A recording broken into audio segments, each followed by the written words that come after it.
The following content is intended for a mature audience. Viewer discretion is advised. Artwork was made by myself or by commission. Please give the artists the respect and credit they deserve. The Ark of Ham, Chapter 10. The scene opens up to a young man who is polishing a bell with a rag. He's focusing hard on his task, and when he looks down at the bell, he sees that he has completed. As the young man puts down the rag, he looks around him. There are 4 men guarding the entrances to the workshop. They are covered in red uniforms with yellow lining. A missionary flag hangs from one of their uniforms. These statuesque men do not gaze upon the boy. Their eyes never move from what they are staring at. An older man who is working far away. The man seems to be focusing intently on the bell that he is working on. The older man looks up. "Are you finished?" he asks. "Yes, Master Saito, I am finished." "Bring it here. Let me see." The young man unlocks the cart and begins sliding it across the smooth stone surface towards his master. "Is this really important right now?" he says, looking back at the guards. "Of course it's important. It's more important now than it ever has been. If we're going to do this, we have to be doing it for a good reason. We can't just do it. And this is the best reason of all. Now let me see the hammer." The young man hands his master a hammer. He then strikes the side of the bell hard, and the bell rings. The man listens intently to the sound of the ring. "The pitch and the length is a bit off," he says out loud. "Much too heavy for a cowbell, much too fine for a bell in a lonely church all alone. But it would be perfect for a town square, a small town. This bell could maybe unite 400-500 people. Then it would need to be replaced. It could not do the job for 600. Its sound wrong, wouldn't reach far enough," the man says to himself. He then picks up the bell and places it on a shelf. "Whew, quite heavy too. It is a good bell for the purpose that it would serve. You did a good job. But next time I want you to focus on making a bell that could easily unite 700 or 800 people. Unite an entire town, not a small town. A town that is seeking to grow larger, to have children, and to go into the future. That is the bell I want you to make." The older gentleman's name was Saito Hiroshi. The man was an older member of the missionary party, and he had gone into retirement to focus on his craft of bell making, so that when he would arrive at the planet below, if it happened within his lifetime, he could focus solely on making what he believed was a crucial element for uniting the people of planet Thea. He didn't care much for the military politics of the missionaries versus the Navy. He didn't care much for the authoritarianism that both sides seemed to enforce upon the people. But he did care deeply about the idea of communal living and people working together, and he felt that bells were the best way to do this. The only way, however, he could see the possibility of making these bells when everyone was struggling to get by for food and water would to be with some kind of special dispensation, and this would come from the missionary party. This is what caused him to begrudgingly be what it was now their only form of leadership. The men were standing at full attention, ready to beckon any order he gave them. "Master Saito, are bells really worth all of this trouble?" he said, looking about. "Yes, young man, they are." "When you wake up every morning, what do you hear?" "The bells," he answers. "Exactly, ringing at every hour interval. The bells tell you what time it is. They make you comforted, and they make you feel like you're at home. If you were to wander away from town too far where you could not hear the bells every hour, you would feel a sense of unease until you could hear the bells again. That is what keeps a community together. on the very subconscious, regardless of what we think or what we feel during the day, we are all soothed by the chime of the bells. That is what allows a community to host events, what allows a community to know that it's time to harvest the crops, what ushers in a holiday season or a time of giving or a time of thankfulness, even a time of hardship. All could be ushered in by the ringing of certain bells. This is what will allow us to be cohesive. This is what will hold together our sense of identity, our culture, and allow us to not devolve into savage monkey people. I understand, Master, the young man said. Good. He looked up at the military gentlemen who were standing there.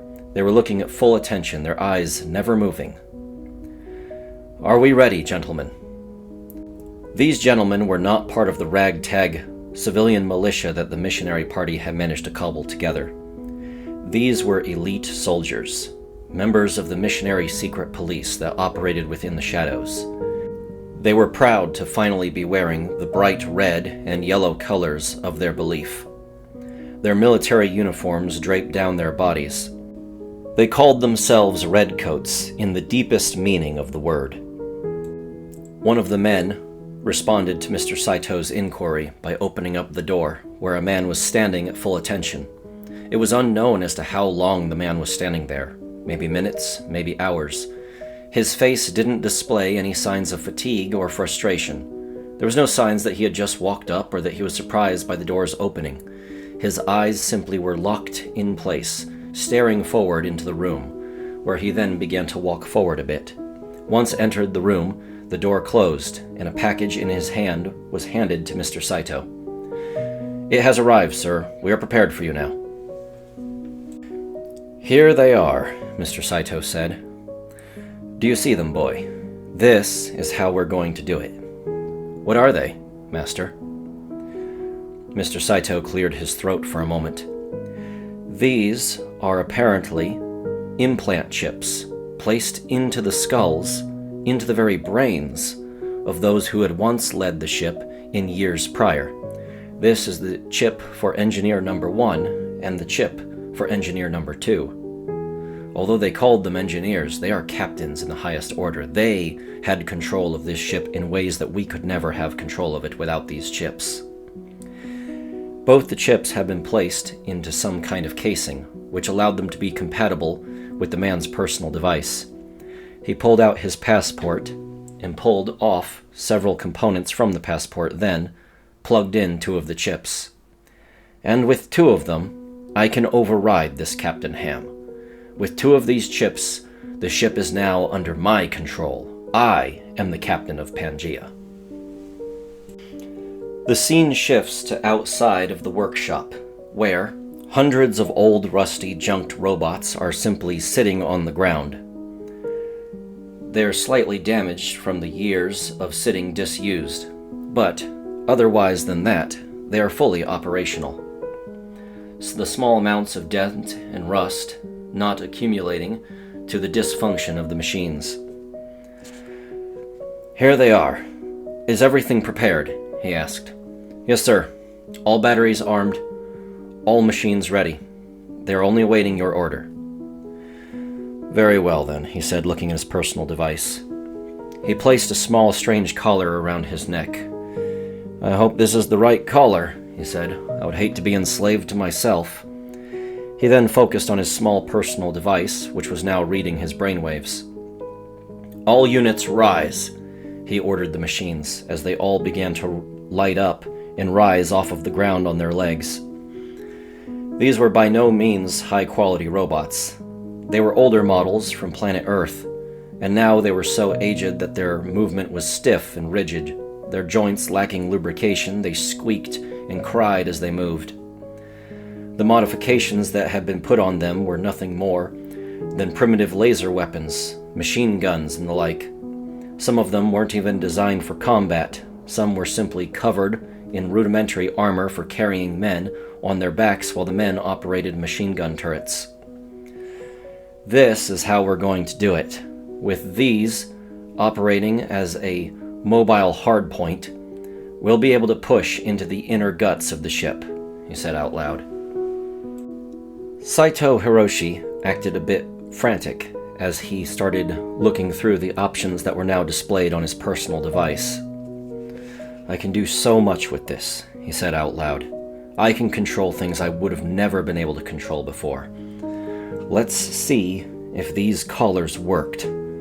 I remember them prototyping these long ago. I, myself, had refused to use them. I had suggested that we should destroy such technology, but now I find myself relying upon it. I wonder, does that make me a hypocrite, or have my eyes been simply opened to the possibilities? He then pressed a button. What is that doing, Master? The boy asked. Do you see the collar around my neck, boy? Yes. This here is an addiction collar given to the non-compliant of Ring 2. It helps regulate their dopamine levels and focus on relieving anxiety so that they do not slip back into their drug habits. Master, you're not a user of drugs, the boy said. That is correct, young man. I've never touched drugs once in my life. This collar is different. You see, each collar scans the optic nerve and interfaces with your very mind to understand what you're thinking, what you're seeing, and what you're doing. My collar works a bit differently than everyone else's. My collar is just to attach my mind into these neural implants that are meant to be inserted into a person's brain. From my own personal device, I can now control 2 instances of the certification which allows me to be considered the ship's captain. Everyone else's collar, though, down on Ring 2. We once used these to manipulate them only slightly, to cause anxiety when they see certain propaganda, to be more relaxed when the missionaries are present, and be more uneased when the Navy is present. But now, if I turn them into overdrive and order them to go to the center of the ship to take power and control, if I put the blame on the captain of the ship and usher myself as a reliever of this anxiety, their minds will play a trick on them, and they believe that they are thinking for themselves when actually they are not. Mind control, the young man said. No, not mind control. I can't tell them to do something they wouldn't ordinarily do, but as such lower intelligent individuals, they are already prone to suggestion. I'm simply tipping them in the right direction. They will aid us in the takeover of the ship. Weren't we just trying to kill them? The boy said, looking up at his master. Saito did not meet the young man's gaze. Yes, he said. But that was who was in power before. They are dead now and I am in control. And with this, I can do some real good. Now that I am in control, things will be done my way. All I have to do is take control, and that unfortunately requires blood. No matter how you shift it, a battle is inevitable. If we go down to the planet as we are now, we will spend the rest of our days farming and struggling to survive as the world around us, our very society, our identity is stripped from us. How many years of poverty could we suffer under? How many years of not knowing if tomorrow will even come?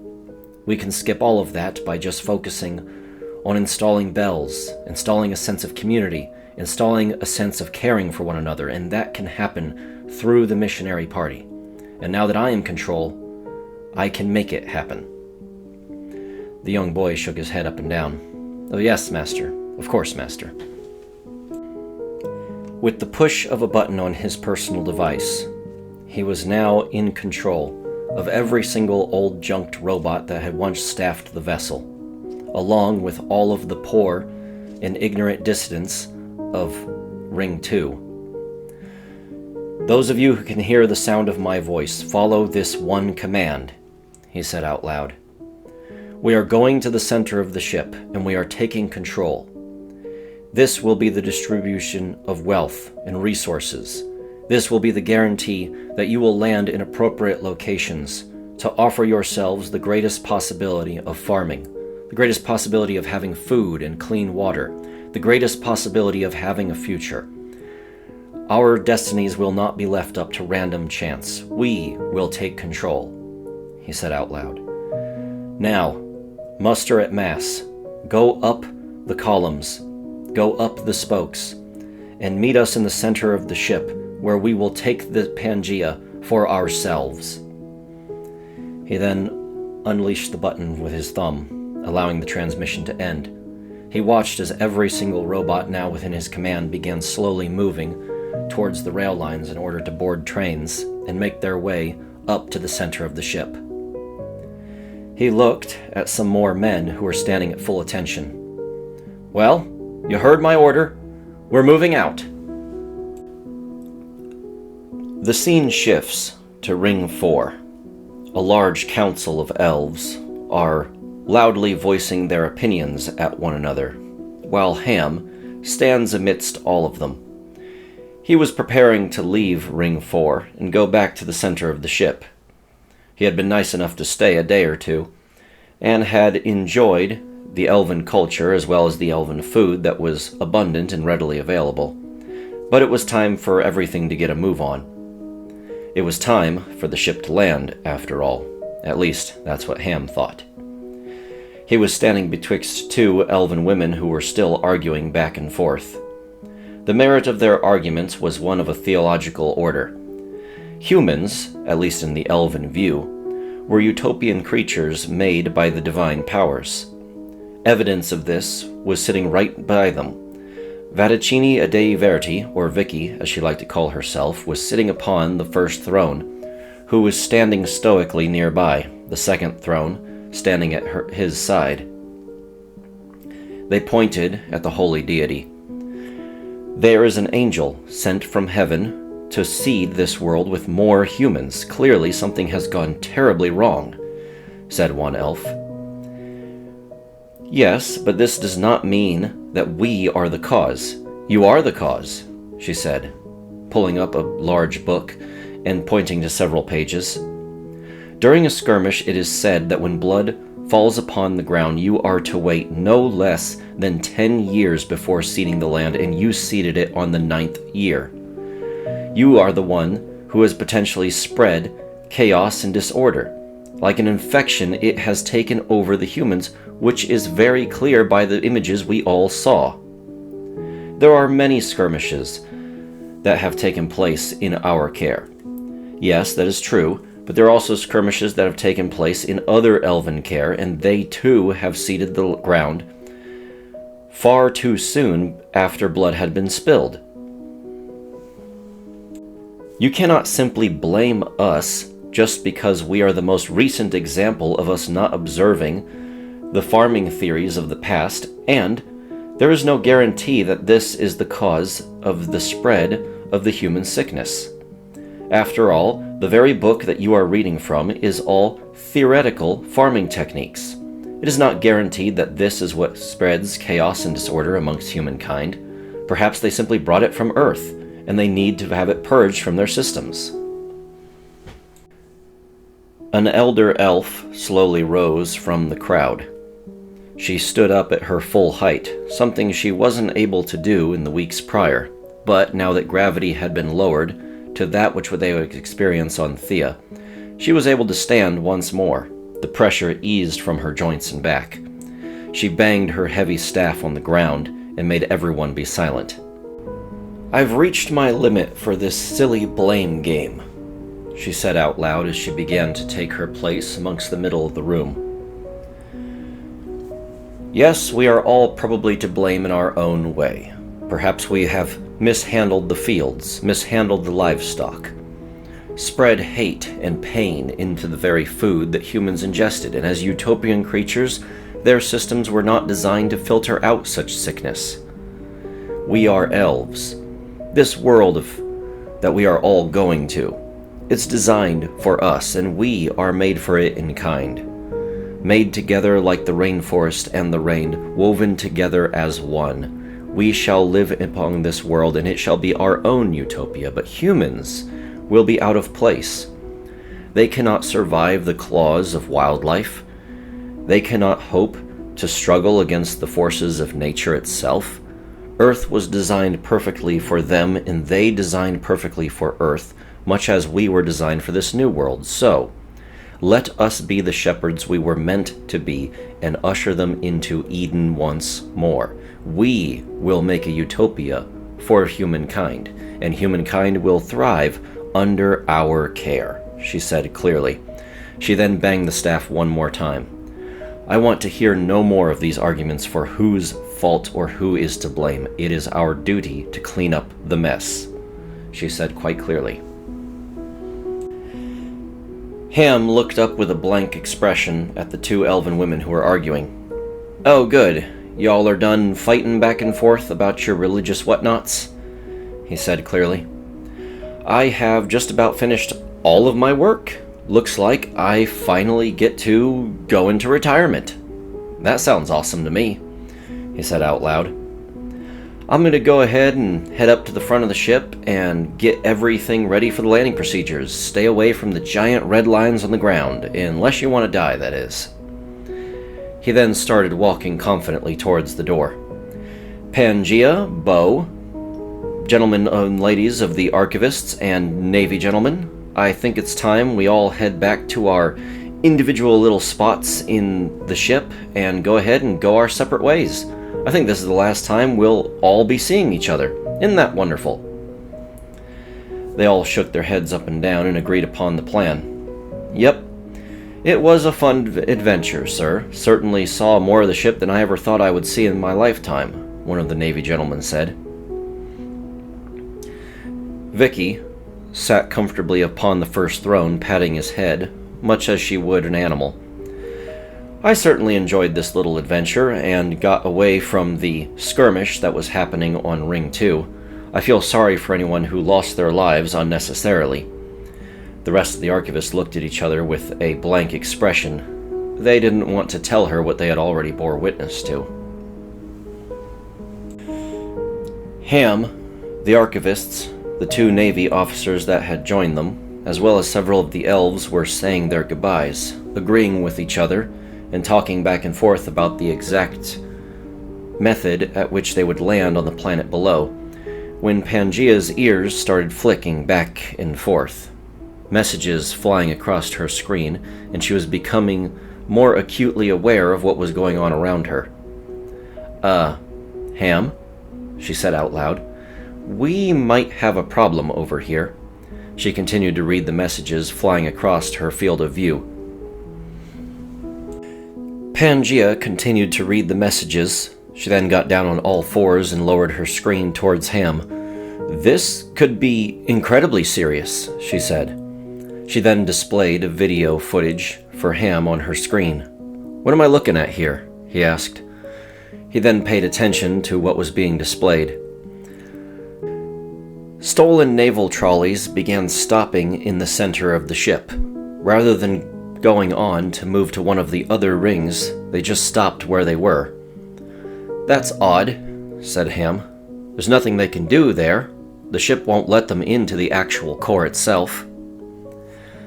More trolleys began to join the naval trolleys, crammed filled with as many drug addicts as they could possibly have in them. They were obviously in a state of discomfort from being inside the trolley, crammed like sardines. What are those idiots doing? Ham asked as he continued to watch the video. They all poured out onto the rails and into the surrounding walkways that ran parallel to the tracks. That should be impossible.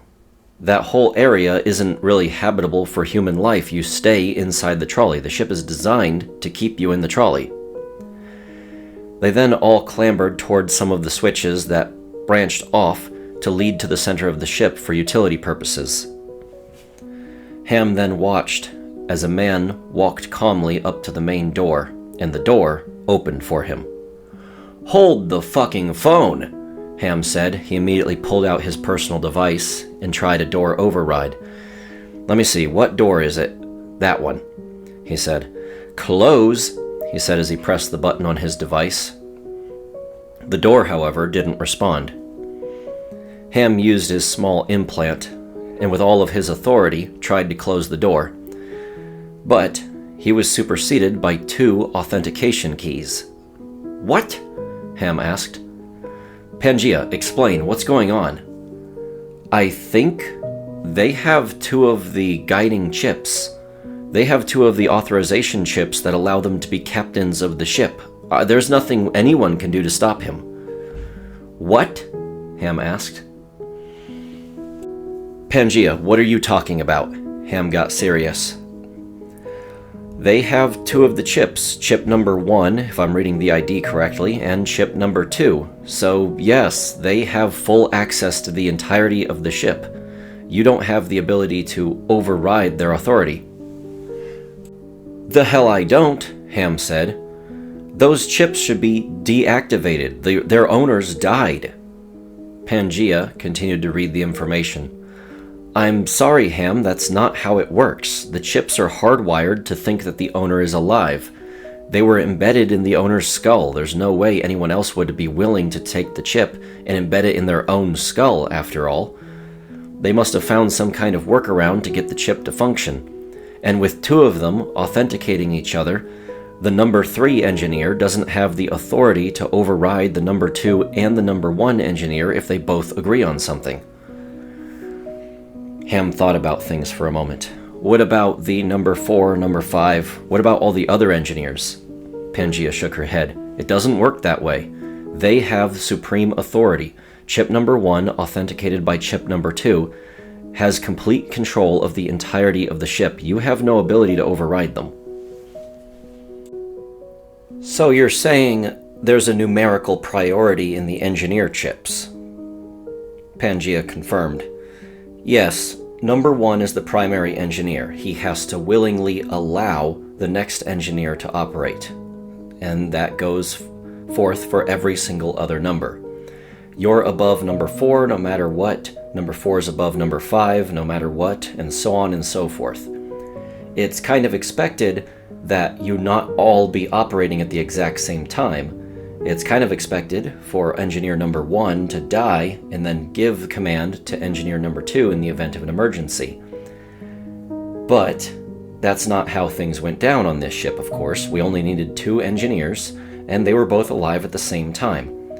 Those chips, authenticating on each other, are supreme. There's nothing that can override them, not even you. Damn, Ham said as he thought about it for a moment. He looked helplessly at the screen as he could see what was going on. An old, rusty, 4-legged automated robot designed for welding aboard the ship approached the hinges of the heavy door. "Oh my, this needs to be repaired," the joyful robot said out loud. It then aimed a heavy cannon which appeared to Ham to be a howitzer and loaded a shell manually using its robotic claw.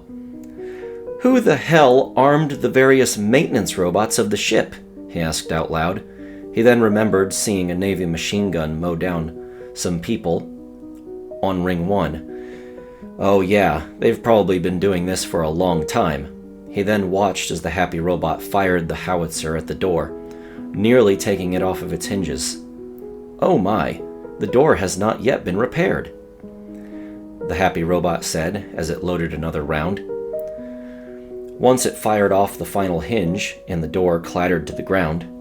"Repairs complete," the robot said. Ham reached out and held Pangea's face steady. Then he squinted and looked closely at the screen at the robot's behavior.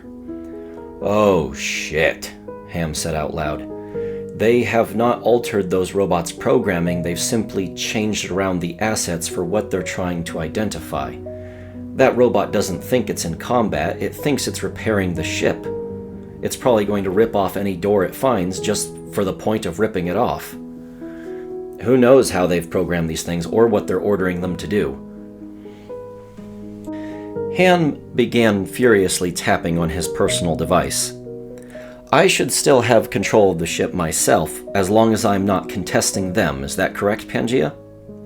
She confirmed with a small shake of her head. "Yes. You still have control, it's just you can't contest any of his orders." "Okay, well let's find this motherfucker and wherever he is." Pangea quickly changed the screen to point out who was giving the commands, a small camera turning slightly to indicate his current location on one of the naval trolleys that was now stopped in the middle of the ship. Large numbers of people were surrounding him, guards with heavy machine guns giving orders to what appeared to be a ragtag, drug-addicted militia with brutish melee weapons and cobbled-together firearms of a most primitive manner. "Is there any form of speaker near him?" Ham asked. "Oh, of course," said Pangaea. "There's probably a small speaker in the ceiling. It's not really for announcing to large numbers of people, but it could certainly project your voice. Is there a message you're going to send him?" "Absolutely. Turn that speaker on and let him know I'm looking right at him." Suddenly, a speaker above the man cracked open with a high-pitched whine. Then, Ham began speaking into his personal device. Saito Hiroshi was ordering his men forward. He was looking furiously at his personal device and trying to look at the maps of the interior of the ship. He'd never seen these maps before. He had no idea how the layout operated or worked, but he was trying to locate how to become the actual controller of the ship. "What do you think this looks like?" he said, pointing at the map. "I'm not entirely certain, sir. That might be some kind of power generation. And over here appears to be some kind of storage area, maybe for the animals they had on board." "That's what it looks like to me too," he said. "I need to figure out where the main computer is. If I can get to the main computer, I can control everything from there. No one will be able to override me. No one will be able to do something anyway. We'll have complete control of the ship, and it'll be absolute." "Agreed, sir." As they were determining what step to do next, now that they were in the middle of the ship, suddenly he heard a crackle over his head, a high-pitched whine followed by a speaker turning on for the first time in many, many years. "Attention, passengers," Ham said out loud. "Sorry to interrupt your little party, but if you don't mind my asking, what the hell do you think you're doing aboard my ship?" he said out loud. Saito Hiroshi looked up at the noise in the ceiling. Then he noticed a camera shaking back and forth, indicating to him that he was being watched. His protege stood by his side. "I think they know we're here, Mr. Saito." "Saito, is it?" Ham replied. "That's right, I can see and hear everything you're doing. Now may I ask what the hell it is you think you're doing?" He stood at full attention and looked back at the camera. "I am Saito Hiroshi," he said. "Well, it's nice to meet you, Mr. Hiroshi," Ham said. "My name is Mr. Saito. Hiroshi is my first name," he said. Yeah, name order reversal. That really wasn't a thing on Earth very much anymore. So I'm going to guess by that little critique and by your uniforms that you are members of the missionary proper." He shook his head immediately. "No, I am not part of them. I am fully aware of what they were. I was aware of it when I still worked for them, and I celebrated their deaths. They did evil things, and I'm fully well aware of that. I wasn't aware of how evil those things were, but I knew they were getting money from every single transaction, and I knew they were embezzling from the people. Now, I'm in control of the missionaries, and I am going to do this. I will take command of the ship from you. This is, in all senses of the word, a mutiny." "Balls," Ham replied. "So you think you can take this ship from me? Well, I know for a fact you have 2 authenticating chips. Pulled them from the dead bodies of the other captains of the ship. Very impressive." "I'll be honest with you, Mr. Hiroshi. I don't very much care for killing people. But don't think I'm not willing to do so, and don't think that I don't have the power to do so. I may be the only person installed aboard this ship to be its captain, but there's a good reason why we didn't need a crew. Now then, how about a little negotiation before we go to war? What is it exactly you want?" Mr. Hiroshi stood there for a moment and thought about it. "I want to be of service to the people of this ship in the greatest capacity that I can, and that is to guarantee them a sense of community. he said out loud. If we install benevolent governments for each individual city section in which no one person is left without food or water, if we install a system of guaranteeing that all the people of this new world will be equals upon going down, we can also guarantee that no one will suffer or die needlessly. Ham listened to the man continue as he voiced the propaganda of someone who believed in the ideal of communism without actually having to live under its strain, under its iron fist. So you're going to take yourself as some kind of great liberator to give to the have-nots and take from the haves. It sounds virtuous on its face, Ham said out loud. No, Hiroshi corrected him. I only plan to do this from the start. After that, the governments we can install can make sure that everyone has a sense of identity and unity as a community. I don't plan on guaranteeing that those communities against each other remain equal. I just guarantee an equal start and opportunity for everyone to mitigate the greatest potential losses of human life. Certainly a bold strategy, Ham said out loud. But where would that go? How long would it take for you to guarantee something like that? We've been surveying the planet below. You've given us access. We've been looking through the windows out the rings. With our telescopes, we've managed to confirm several different resources and motions and movements. We can confirm the existence of large terraforming machines. Yeah, the terraformers. Ham looked as though he didn't know when he looked at Pangaea. We were focusing on the ship. I didn't tell you about the terraformers, she confirmed. The terraformers should be shut off. Did that not happen? He asked Pangaea. No, they're still on. For some reason they didn't accept the shutdown command. Now that is a serious problem, Ham said. Oh well, that's a problem for the people landing on the planet. It's not my concern. Hiroshi was listening in on Ham's conversation with Pangaea. So you don't care about what happens after we land on the planet? Of course I don't, Ham said. I'm the captain of a ship. Ferrying people from one place to another is my job. It's not my job to care about what you do once you're there. I am not a king. I am not a ruler. I am not a leader. I am a captain, which means I am a tyrannical, authoritarian dictator aboard this ship, but only so long as you are on the ship. Once you're off it, you can do whatever you want. Hiroshi scoffed at Ham.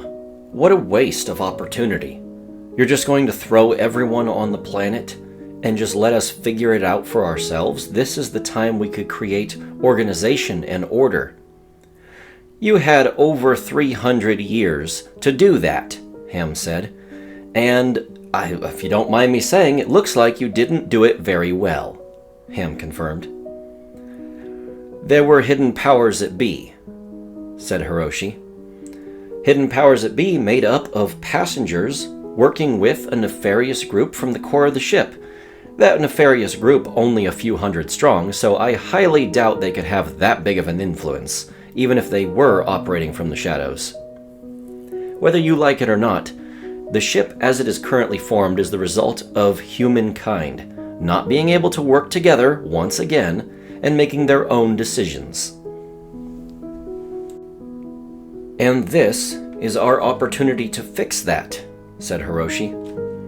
This is our opportunity to make something better. Better for who? Asked Ham. From what I've seen of the missionary party, you don't very much care for the people of Ring 2. You didn't care very much for half of the Ring 1. You didn't very much care for the majority of the ship, only your own interests. Those interests are important, he said. I myself make bells. That's an important craft. I do things that will unite a community together. These skills and these cultural values, these traditions are all important for gluing humanity together. Without it, we'll just fall apart. Oh, bullshit, Ham said. You can always make new traditions. You can make a new version of yourself. Hiroshi tried snapping back at Ham. You would expect those with deep traditions and connections to the ocean to live somewhere nowhere near an ocean, locked by land on all sides where they cannot breathe in the salty air of the sea breeze. Ham furrowed his brow. I hate to break it to you, but there are no oceans on Pangaea. They've been living the last few generations that way. It won't hurt them to continue to live that way down on the planet below. And if it means that much to them, they can walk their happy little butts towards the ocean themselves. Nothing will be stopping them once you're offloaded properly on the planet below. And what exactly are landing procedures? Said Hiroshi. It's my understanding that you plan on just randomly throwing us down? Not completely random, Ham said. There are some certain qualifications for when a city tile decides to put itself in a certain location, but for the most part, yes, it's going to be mostly random. The old man ran his fingers through his hair as he argued back with Ham. And what is this bullcrap that the synths are alive? Robots alive with souls? Not possible. And elves now? Creatures? Monsters? What is this insanity? We should need to take control, the old man said. We can't allow these things to just propagate on the planet, free and wild and unconstricted. Ham tapped his fingers against Pangaea's screen. That is exactly what we're going to do. Everyone on this ship, as far as I'm concerned, is an equal in that I do not very much well care if they succeed or they fail. It'll be on their own merits. And I'm going to let them do exactly that. So as far as I'm concerned, that's the end of this discussion. And if anyone wants to help stop you, well, they're probably already boarding rail cars. Hiroshi looked confused for a moment. Then he subtly realized their conversation wasn't being held privately. Ham had been broadcasting it to the entirety of the ship, letting everyone know which side they could easily stand upon. So there it is laid out for all of you, everyone aboard the ship, Ham said. Do you think this guy is going to have your best interest at heart? I highly doubt it. I don't have your best interest at heart. In fact, I don't very much care what you do. I'm just going to throw you onto the planet below. Make your decision now and make your way to the center of the ship. The doors will be wide open. We saw that from the howitzer.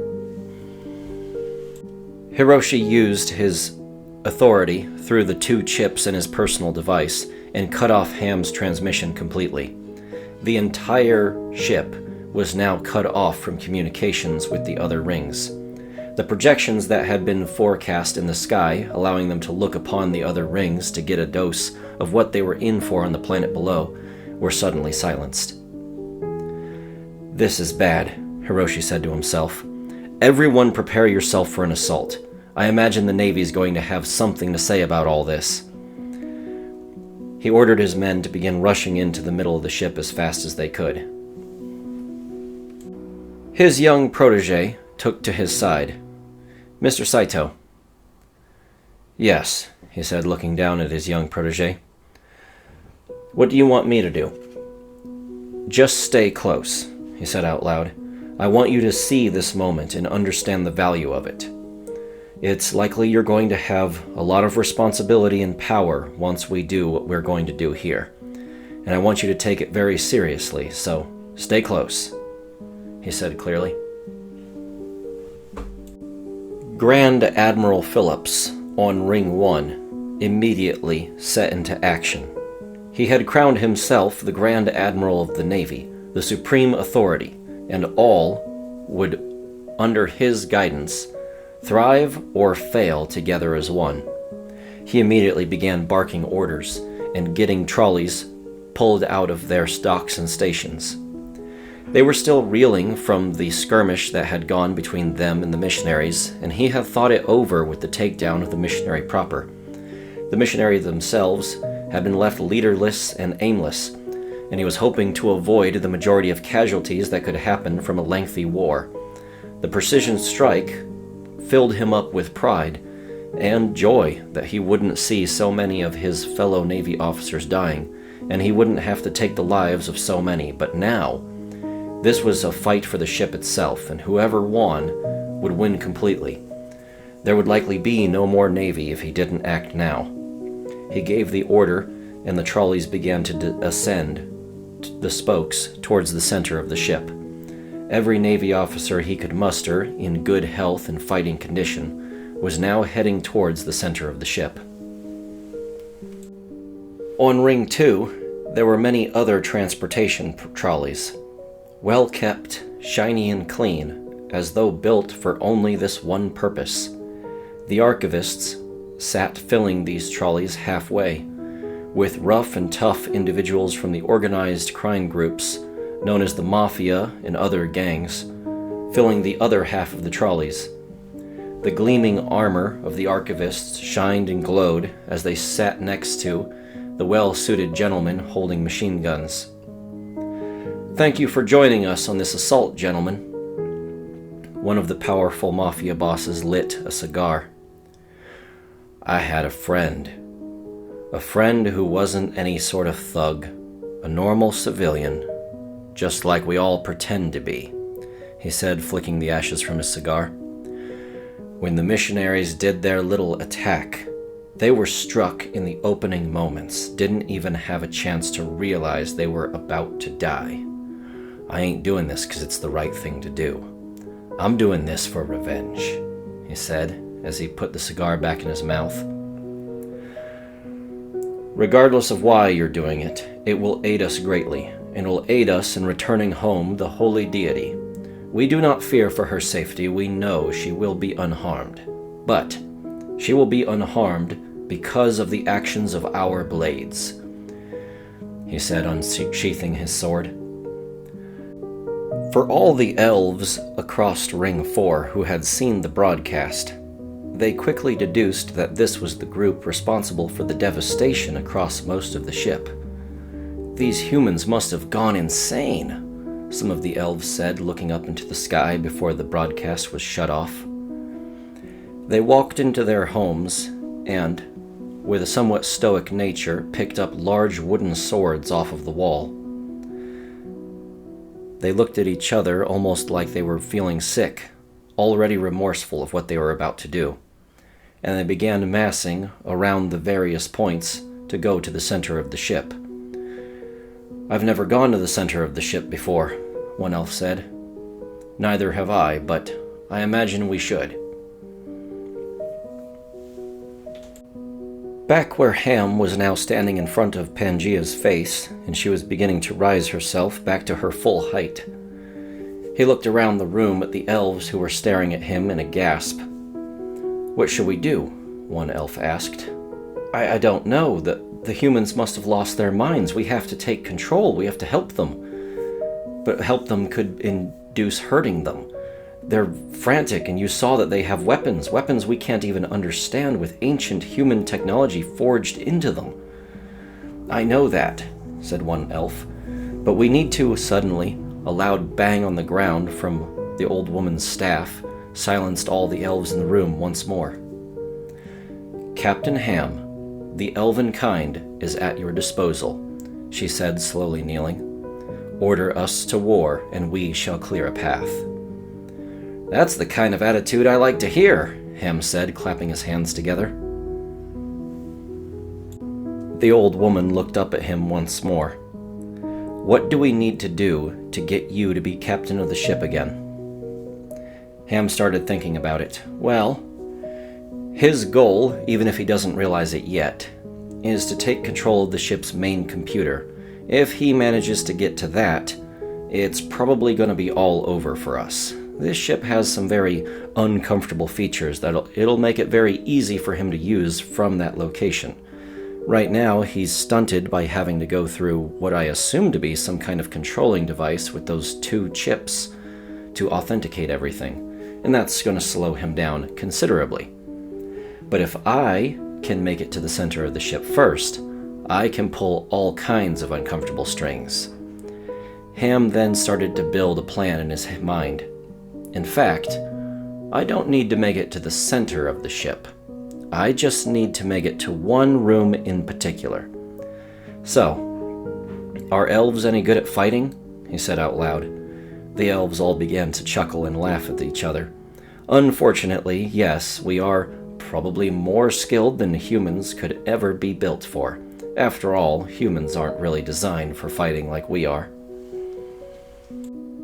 BO3, or Bo, picked up Ham and threw him onto his back.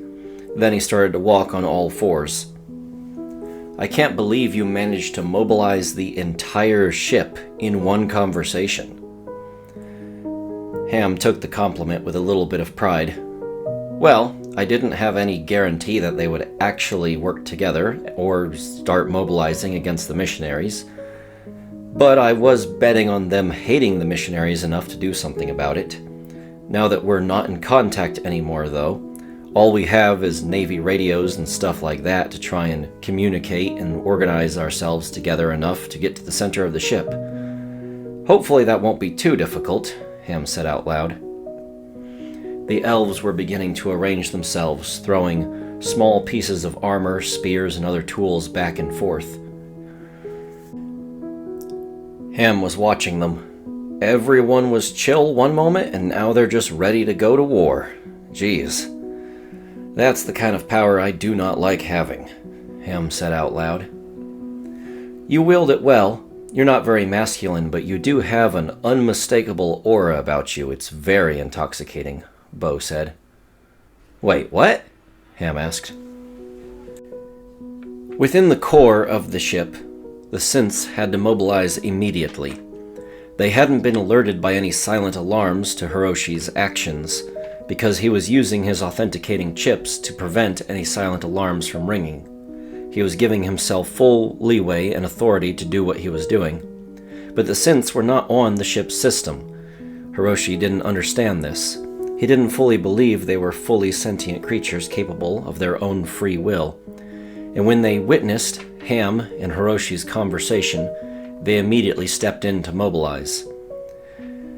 They still had their own version of a wireless network which allowed them to communicate to Pangaea and request the authorization from Ham, someone they acknowledged as the captain of the ship, for permission to engage the intruders. By this time, Ham, Pangaea, the archivist who had joined Ham on Ring 4, the author Marty Jones, and the elves were all preparing to board railway cars and start making their way to the center of the ship. If Ham could be taken to a particular location within the center of the ship and manually take control of it, the entire battle would be over before it ever even began. At least that's what Ham was betting on. Before Pangaea laid down on a flatbed railway car, she leaned over to Ham, putting her screen in his face once more. The synths in the middle of the ship are being attacked, Ham. They're requesting permission to defend themselves with lethal force. Ham looked at the image of one synth being ripped in half by a heavy artillery shell, fired from one of the robots. "Oh my," the robot said. "This well didn't go as planned." It then loaded another shell and fired again at the synth crawling on the ground. Ordinarily, I wouldn't appreciate you killing passengers, but in this case, they're threatening the integrity of the entire ship. Go ahead, do whatever you have to do. No judgment as long as you defend yourselves, and defend the core of the ship, Ham said out loud. Upon Ham's approval, the synths began to defend themselves. Many of them weren't armed with any sort of means of traditional weapon, but a tool could be just as good as a weapon in a pinch. Some of the synths jumped from the floor they were standing to the floor above them, landing on top of some of the robots that were firing at them with heavy artillery shells. They then grabbed the shells out of their storage compartment and threw them onto the ground. "Oh no! I cannot do my job if you are in the danger zone. Please exit the danger zone," said the robot. The synth then grabbed its legs and tossed it over onto its back. A much larger four-legged synth, approximately the same height as one of the railway cars, approached the machine and stepped on it, keeping it pinned down. "Relax," the synth said to the others. "These things are programmed to be tools, not weapons. It doesn't understand combat. As long as someone's on top of it, it's not going to do anything too rash. I'll begin programming it to stand down. You guys start disarming the others." Not every one of the trash can-like six-legged robots were allowed to walk around the halls on their own, firing at anything nearby. Some of them were moved about with an escort. The escort of men following them were well trained. They carried MCAT 1000s, a full-auto defense rifle for the missionary party's secret police, and they were difficult to oppose. A full-auto spray of bullets easily cut one synth in half as they rounded the corner. A synth that was still protected behind the corner saw this, picked up a tool, a wrench specifically, and flung it around the corner as hard as the synth possibly could. The wrench, when it impacted a man, broke his leg instantly and sent him flying to the ground. One elite missionary officer immediately grabbed his radio and began barking orders into it. "The ship clankers are fighting back, and they're breaking apart our heavy artillery as fast as we can get it up here. Send forth the damn zombies. Send them on to these clankers and push them back to the center of the ship." What the man was referring to when he said zombies were the countless citizens of Ring 2 that had been corralled into railway cars, brought to the center of the ship, and then released like a zombie horde. These people were heavily addicted to drugs and alcohol. They had been raised from a young age to be addicted to drama and excitement. They often fought in the streets, begged for things they did not have, and refused to put in a hard day's work for their own earnings. They were afraid of the future, afraid of applying themselves to anything for fear of failure, and were perfectly fine with stagnating throughout their lives. The collars were presented to them as a cure for all of this, to regulate their emotions, control dopamine and anxiety, and level them out throughout the day.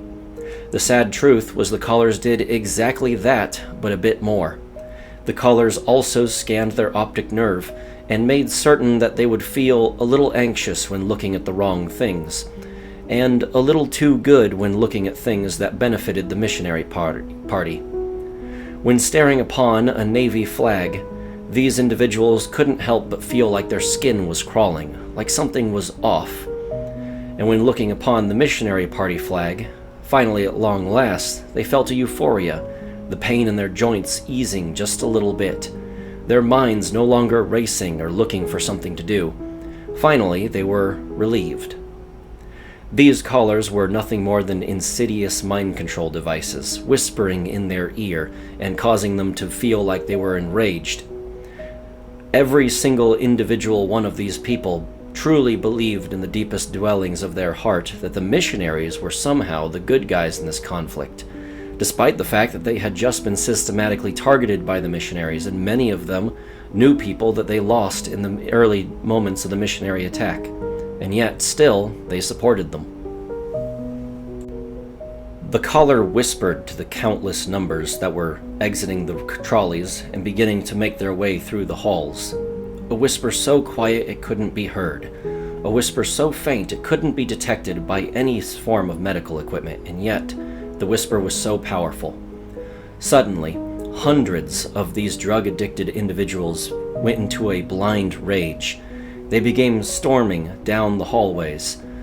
So powerful was the force of their flow that they even broke their own bones against the sides of railway cars sitting on the line.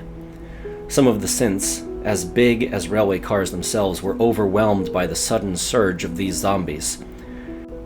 A four-legged synth grabbed two of them in each arm and held them up high. "What the hell do you think you're doing?" she asked the two. But before she could get an answer, 8 men gathered round underneath her and began kicking out her legs. "Are you stupid? I'll fall!" Suddenly, she did exactly that and fell on top of a man, killing him instantly. "What are you doing?" she asked out loud as she was suddenly swarmed by numbers of drug addicts now climbing on top of her body. She had no defenses properly, and fought to get them all off of her. Finally, she could do nothing but run away. Breaking free of the humans now covering her, she broke free and ran down the halls, with other synths joining her in the retreat. The countless numbers of drug addicts weren't exactly a good fighting force. They were mostly unarmed, save that of the few of them who had ragtag firearms they'd managed to assemble for their own personal use. Many of them were armed only with rocks or sticks, but they were effective in numbers alone, and they did a good job of protecting the automated equipment, the robots that had been outfitted with various machine guns and howitzers. "You can't just let us starve to death on the planet," they said, some of them whispering the voices that were inside of their heads. "We need food. You can't take it from us." Their rage was boiling over, and they were attacking the synths with everything they had. In all honesty, for large groups of people with such poor work ethic, who have been raised their entire lives to be given handouts from others, it was a little correct. If they were suddenly to go down on the world below with no support system, it is likely that they would starve if they did not effectively till the soil. But it couldn't be helped. The great old adage, "He who does not work, neither does he eat," applied wholly across the ship. But it was a good motivating factor to keep these people fighting. The drug-addicted, zombified masses were certainly a concern, as were the heavily armed robots that had once run the ship completely on their own. But even greater a concern were the Missionary Armed Forces, or MAF, as they were now calling themselves. No more were they the secret police of the missionaries. Now they wore their uniforms proudly, and they made it very clear what their intentions were with the firing of their weapons. Their weapons were big, heavy, inefficient, and ineffective. They were by no means as good as actual regulated military firearms. But, seeing as most of their targets were unarmed or not adequately armed, it hardly mattered. The MAF supported the zombified, drug-addicted masses, and supported the heavily armed robots that were now skulking the hulls of Pangea. Saito Hiroshi was approaching deeper and deeper the middle of the ship. He had worked out exactly where he needed to go. The central computer, the main operating center that controlled everything aboard the ship. If he managed to interface with it directly, he could be alerted when things were being activated and deny them personally. He would have complete and total control of the ship, not to mention an AI on board the computer to assist him with everything he required. "Master Saito," his young apprentice asked him, "I believe we're getting close to the main computer. What will we do if everyone wants to take it away from us?" "We will defend it," he said clearly to his young apprentice, "with lethal force if we must. Luckily, I'll have complete control of the ship. I'll be able to shut anything down and move anything around I need to move to guarantee that they'll have no access to the center of the ship. And, with the MAF helping us, they will not be able to penetrate the core of Pangea ever again." "Then what? We can't just stay in space forever, right?" "We won't," he said to his young apprentice. "I'll make some changes, make certain that resources are allocated based upon everyone's needs. Then I'll send us all down in such a manner to allow the proper people to flourish and thrive. As for everyone else, they'll just have to be put in a place where they can survive for the meantime." "What about all the other people aboard the ship? We saw them in the sky. The elves, the crew, all of the supposed extensions that we have aboard this ship," the young man said to his master.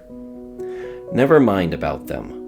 I pity their existence, and I feel that they have just as much a conviction to survive as we do, but I cannot waste my time concerning myself with whether or not a toaster is sentient, nor can I concern myself with some human that is clearly mutated beyond their humanity. We must focus on ourselves and human survival, along with the cultures that allow us to cohesively work together. That is what the missionary party was all about from the start, and that is what we will do. No more will we line the pockets of the wealthy or play silly games for the political elite. We will actually do what we are here to do, Saito said to his young apprentice. Will it be worth all this in the end? The young apprentice asked as he looked forward at the missionary armed forces that were now firing their machine guns down a hallway at unknown targets. Yes, of course, Saito said. Consider this, young man. We are acting for the good of all mankind into the future, and every generation that is to come after us is counted in the people that we are helping this day. An imaginable number of people, some might even say an infinite number of people.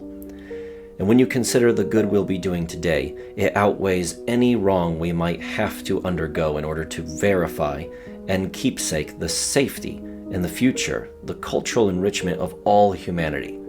The good we are doing today cannot be undone. It cannot be underestimated, and it cannot be wrong. It was then that Saito Hiroshi heard a commotion upon his radio. What is it? He asked the small device. Sir, we have some resistance up here. Come up from one of the rings. They're plowing right through the zombies. They're plowing right through our lines as well. We need to reroute. We'll get to the center of the ship another way, but you need to move out of that hallway now. What are you talking about? Mr. Saito questioned. What could they have possibly sent against us that would give you such pause? He got the answer when something down a long stretch of hallway rounded the corner, easily clearing zombies to the left and to the right. Saito Hiroshi almost didn't believe what he was looking at. Hundreds of drug-addicted humans were being swept aside, left and right, by a gigantic woman clad in armor. She was sweeping back and forth with some kind of bag attached to a rope, attached to a stick, like a flail. She was swinging it around like it was no problem, but the bag was clearly heavy in nature. When it struck someone, it sent them flying. My apologies, humans, the elf said out loud. My actions will be direct and swift. Hopefully your pain can be kept to a minimum. She then easily swung the bag, filled with layers and layers of cloth and sand. When it struck one of the people, it easily sent them flying and hitting the wall. Then they lay there limp for a moment, the wind knocked out of them easily.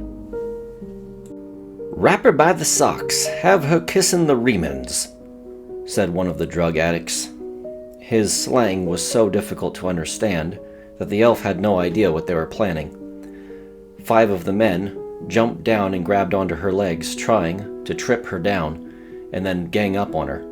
But a sharp motion of her legs easily sent 2 of the men flying up into the ceiling, which was actually a floor. They hit down so hard against the second layer of gravity that the wind was knocked out of them, and they were unable to move. Ah, what an excellent place to store you, she said out loud, easily whipping the bag around somebody and throwing them up to the ceiling as well. Where did that monster even come from? Mr. Saito asked. Well, go on. Shoot that thing, he ordered his men. One of the missionary armed forces leveled his weapon at the tall elven woman, now charging down upon them through the hallway. I'm going to have to take out some of our own zombies in order to bring her down, but the losses are acceptable, he said as he began to fire the full auto weapon. The turbine wound up as he began firing. The bullets shred through the zombies and almost hit the elf. She ducked at the very last possible second behind a large metal beam that gave her suitable cover. We've got her pinned behind the metal support, sir. We're moving in now to take her down. Just as the man said that, he was struck by a rock and sent to the ground with a broken arm. What the hell? When they looked forward, the elf who was hiding behind the metal beam was easily bouncing rocks off of the sides of the ship and having them strike key targets. She was free from harm, but they certainly were not. As she struck another member of the missionary armed forces, immediately they realized the disadvantage they were at. "Retreat! Retreat!" he ordered. "I'm the one in charge," Saito Hiroshi said. "Sir, we can't take on something we don't understand how it fights." The man reporting back to Mr. Saito was then suddenly taken out by a rock. He was sent to the ground with blood leaking from his head.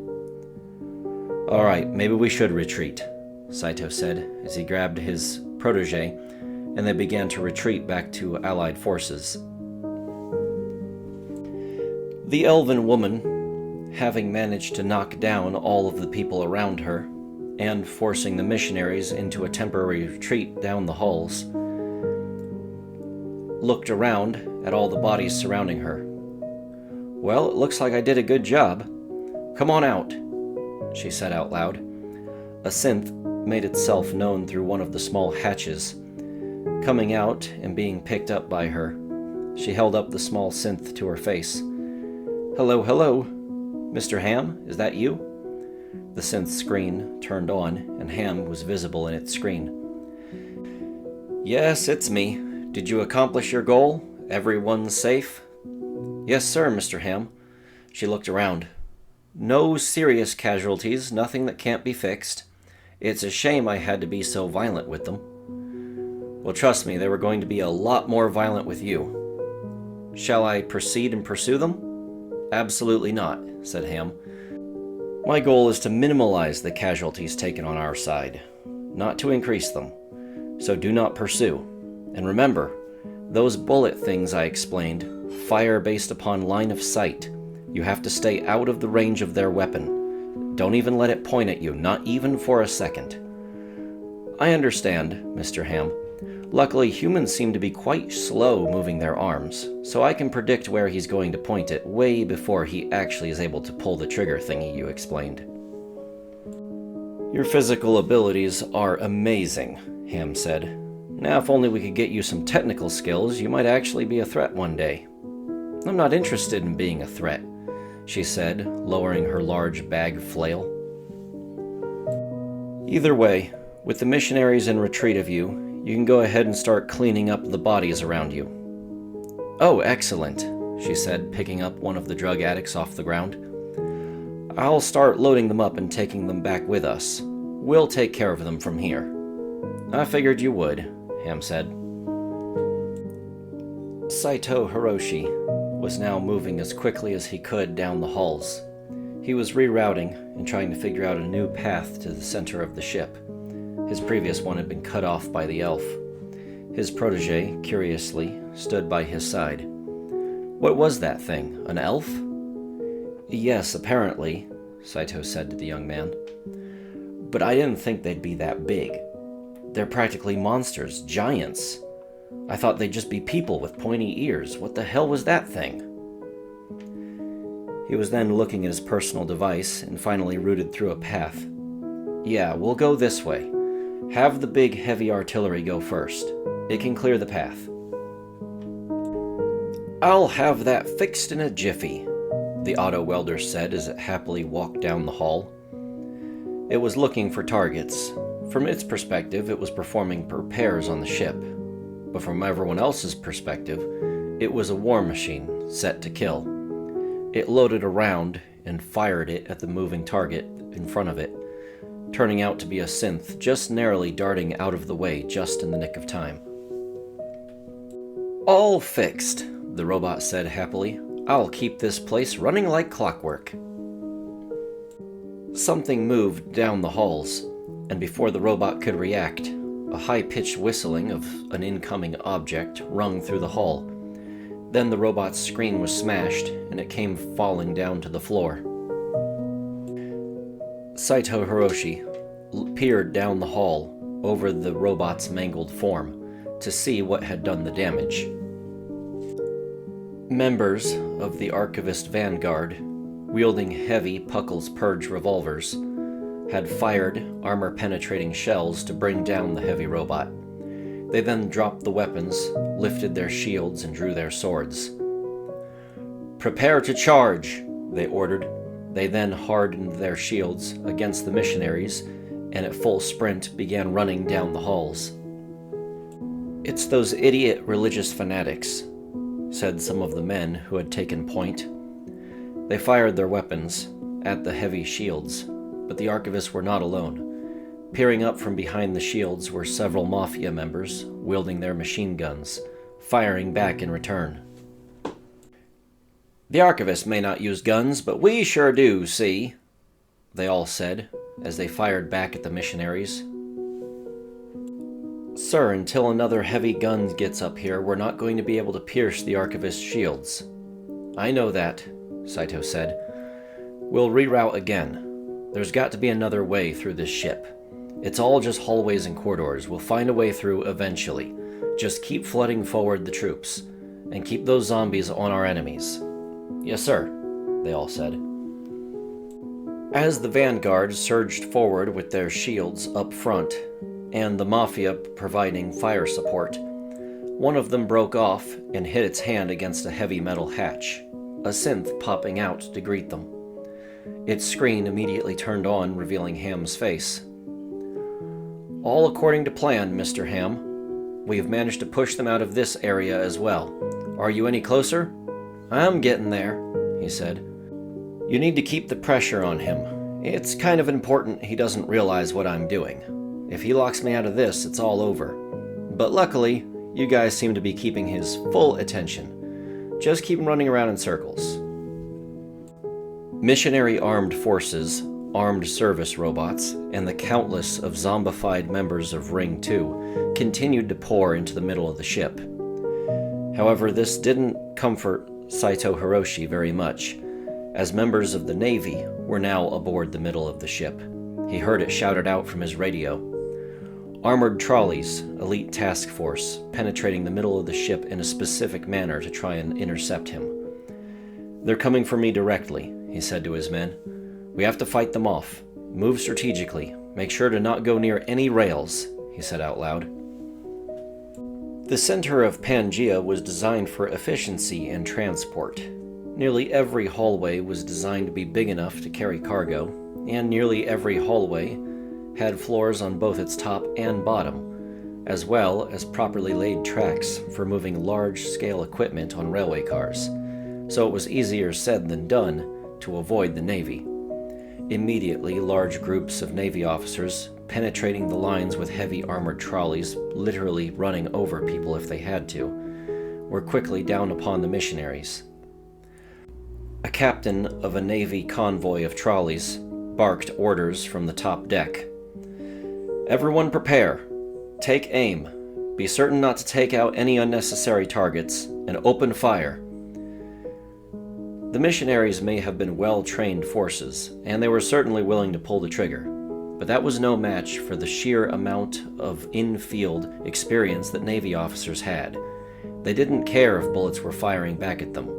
They knew they were safe behind their armor plating, and they knew how to keep themselves exposed to a minimum. They pulled the triggers, and when they did so, targets fell. The same could not be said for the missionaries, whose weapons were far too heavy, and the full auto fire only made them inaccurate. They were certainly used to spraying down large groups of unarmed people, but to go up against the standard naval forces was almost too much for them. "Mr. Saito," one of the men shouted, "we're trying to push them back as best we can, but we're just not filling out the numbers quick enough. We need more of these damn zombies, and more artillery to take out these trolleys. They have to have control of more spokes than we thought they would have. There has to be some kind of plan, otherwise we're going to lose this." "I have one," said Hiroshi. "We're going to surge forward towards our objective, pin ourselves down there, and hold out until the entirety of the missionary armed forces makes its way to the center of the ship. Once they're here, we'll have them outnumbered no matter what they do." The Navy captain in charge of the large train of armored trolleys pulled out his radio and began speaking into it. "Captain Ham, Everything has been arranged, just as you said. Shall we hold position? Oh yeah, you're definitely going to want to hold position, Ham said. I'm almost ready. You really want to be exactly where you are. Do not move. Ham's voice was very clear. Yes, sir. Holding position. The missionary armed forces were now on the run. What few of them could tried to fit on small, lightweight vehicles for moving faster. Those who couldn't fit simply ran as fast as they possibly could while carrying their heavy firearms. Saito Hiroshi's apprentice was sitting on one of the trucks that was carrying him to his final destination. We're almost there, he said. According to my map, it's just a few more turns and we'll be there. We were rerouted several times, but we'll make it. As they drew closer to the core of the ship, Saito Hiroshi could see his final destination just down the hall. All they had to do now was make it there. The driver of the small vehicle pushed the engine as hard as it would go as they drove faster and faster. Then, a sharp buzzing could be heard. What is that? Saito asked. Suddenly, all 4 tires were deflated. The car came almost to a grinding stop as the engine began to burst into flames. What the hell is happening to this thing? He said, getting off of the vehicle. Saito Hiroshi was confused by the events. He told his protege to stay in the vehicle where he'd be safe. Then, he jumped out of the vehicle and looked around at his surroundings. Guards quickly took to his side to protect him, but they too were confused by the strange goings-on. I'm not certain what's happening, sir. The engine just blew up, they said, looking at the vehicle. Hiroshi then took note of something small and shimmering in the air, something he'd almost overlooked due to its small size. What are these things, up in the air above us? The men looked up and noticed them as well. I'm not certain. Maybe part of the ship's operation? I didn't see them before, but they're so small we wouldn't have. One of them then moved quickly. It zipped like a bee and flew into the back of the neck of one of the men, where it drilled into his skin and then proceeded to explode, sending what was left of his head flying forward and onto the ground. Holy shit, Hiroshi said. Lysandra was walking on the ceiling just above the missionary officers. This was not normally something she could do, but with gravity assisting her, she had no problem sticking to what was actually a floor. So, you're the leader of the missionaries, the woman said as she looked down upon him.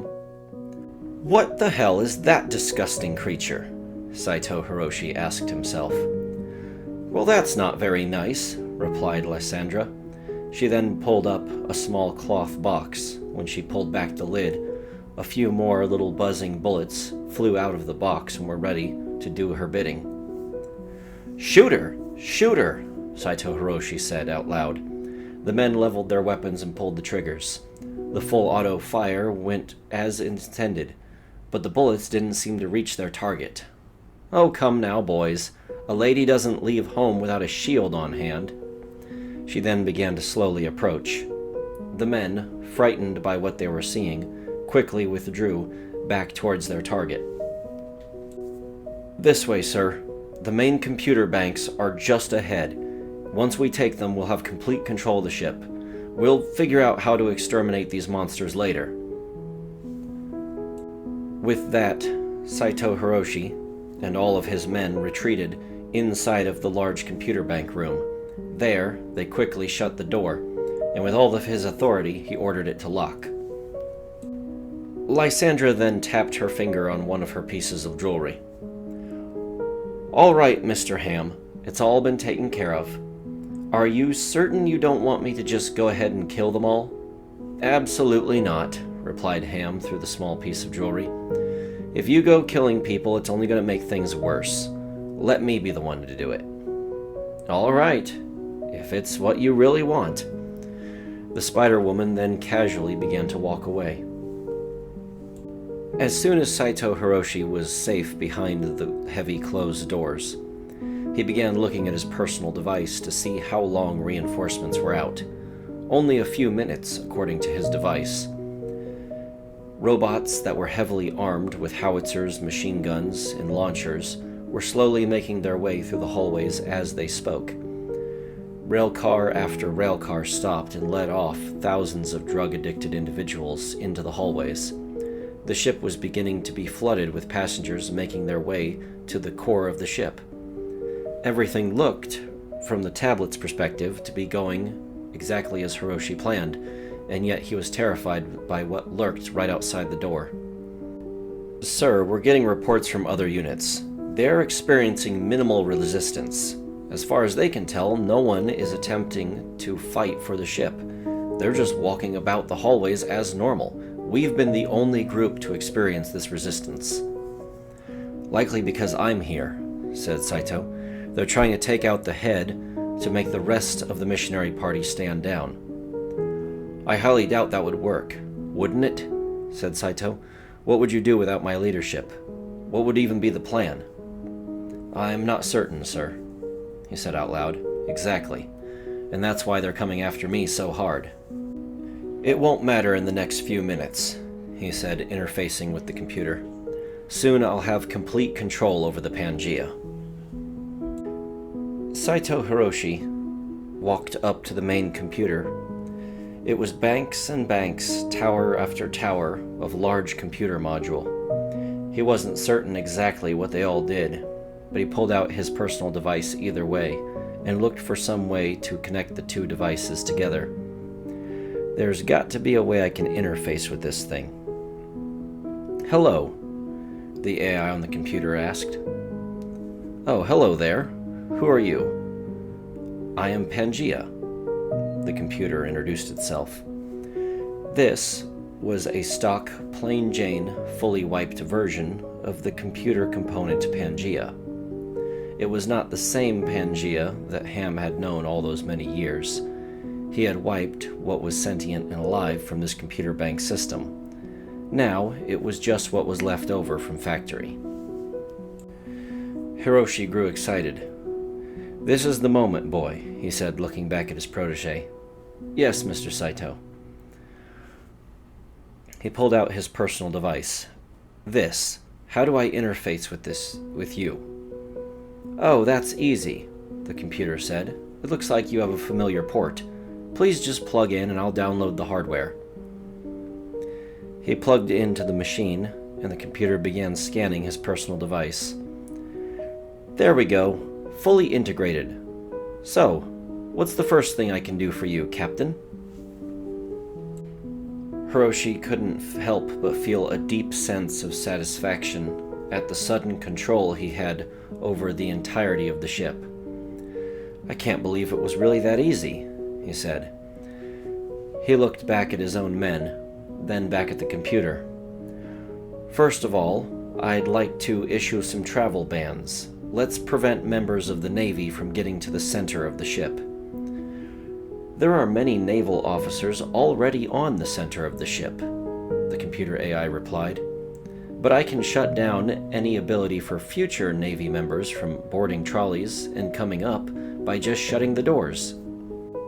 Yes, that will certainly work, and while you're limiting access to Ring 1 and 2, shut down all travel between Ring 4 and 3 and the rest of the ship. Close them off completely. Of course, Mr. Hiroshi. It's Mr. Saito, he corrected the computer. Absolutely, the computer responded. He then turned back to his own men. Do we have a report on what's going on? The reinforcements have nearly made their way to us. It looks like they're traveling unimpeded. We weren't followed. The men cautiously began sliding open the door, and outside was only more of their reinforcements. As far as Saito Hiroshi could tell, the entire ship was now truly under his control. Certainly they were planning more than this. We did make brief contact with some naval trolleys, as well as contact with some archivists, but they mostly backed off the second they saw us, one man reported. As far as we could tell, you're the only one who had actual encounters with them. What? Hiroshi asked. I could certainly understand capturing the king at all costs, But to completely ignore the rest of my forces? If I didn't know any better, I would say that they were okay with me taking over the ship. But why? Why not put up a proper counteroffensive? Yes, we faced some resistance, but not nearly as much as I was expecting. Mr. Saito, the AI called out, there's a message for you. Is there? Hiroshi asked. He looked at his small screen and pressed the button. Sure enough, Ham was on the other end. Hello there, Mr. Saito. Good to speak to you once more, Ham said. You're too late, Captain Ham. I've already taken control of the entire ship. Yes, I can see that, Ham said in reply. Very impressive. You have complete and total control over the Pangea. He then clapped his hands sarcastically.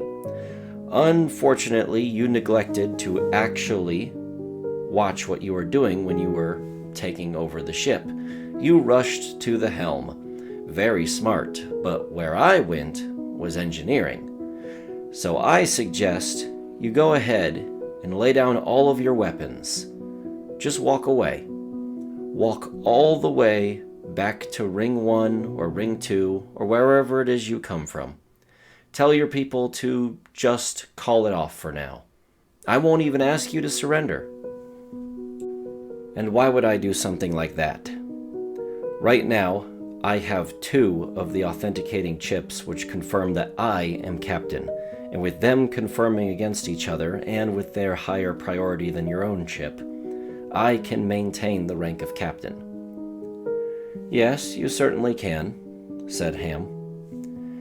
Not only that, but I have complete and total control of Pangea now. Now that I'm in its main computer bank center, essentially the helm of the ship, I can control everything from here, and the AI is assisting me properly. Yes, I suppose you are, but there's a very good reason why I'm asking you to step down. Because you're not meant to be captain, and that one simple fact is all the reason you should need to go ahead and remove yourself from that seat before things get too ugly. I was selected to be captain, and only just now am I starting to realize why that is. And why would that be? Mr. Saito asked. Apathy, Ham said. It's not my job to judge you or what you want to do with your lives, or how you treat each other.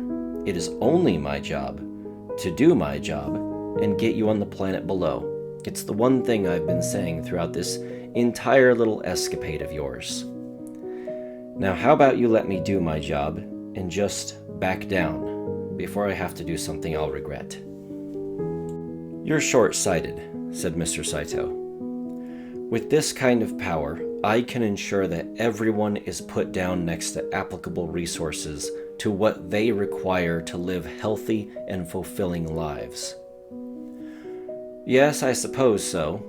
Or you could easily pass down that power to the next dumbass dipshit, and you could waste and squander what time you have still up here in space.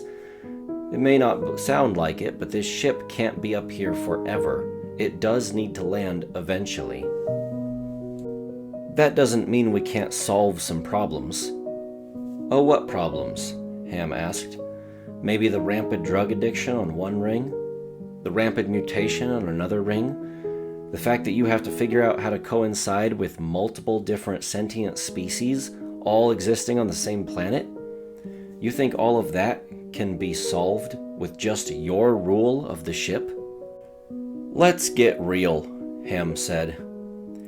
If you were given the power to delay us going down to the planet below, and that was the only thing that maintained your power, of course you'd continuously delay over and over again, finding any excuse to hang on to the limited power you have. That's why I was selected, someone who does not want the power, someone who will throw you down on the planet below. For better or for worse, you'll find the one person who is likely going to starve themselves to death because they're too ignorant to learn anything, and use them as an excuse to continue wielding power over everyone on this ship. Well, I'm sorry, but that's not how this is going to go. I hardly see how you can stop me. Mr. Saito said. As I said before, Ham clarified, I didn't go to the main computer banks of the ship because I didn't need to. I went to something far more important. I went to engineering, which isn't actually an area, but you get what I'm saying. No, I'm afraid I don't, clarified Mr. Saito. You only control the ship in a sort of metaphorical way. I'm in the ship's engine compartment.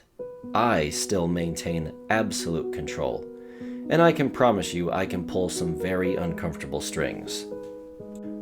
My reinforcements are here, Mr. Saito said.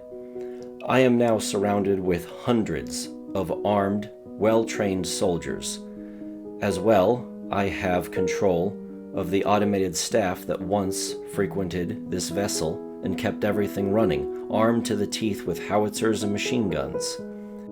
On top of that, I have numbers on my side. I may not have as many well-trained soldiers under my command, but I have the countless masses of Ring 2, drug-addicted and dedicated to their own flesh through the collars. They cannot fight my orders. Ham thought about it. Yeah, that's pretty impressive. You have your little armies, you have your heavy artillery, you even have an easy and replaceable shotgun fodder. What you don't have, though, is a superweapon. That's one of the questions they asked me when I was becoming captain of the ship. They asked me, what constitutes a superweapon? Do you know what my answer was? Hiroshi got a little angry at Ham.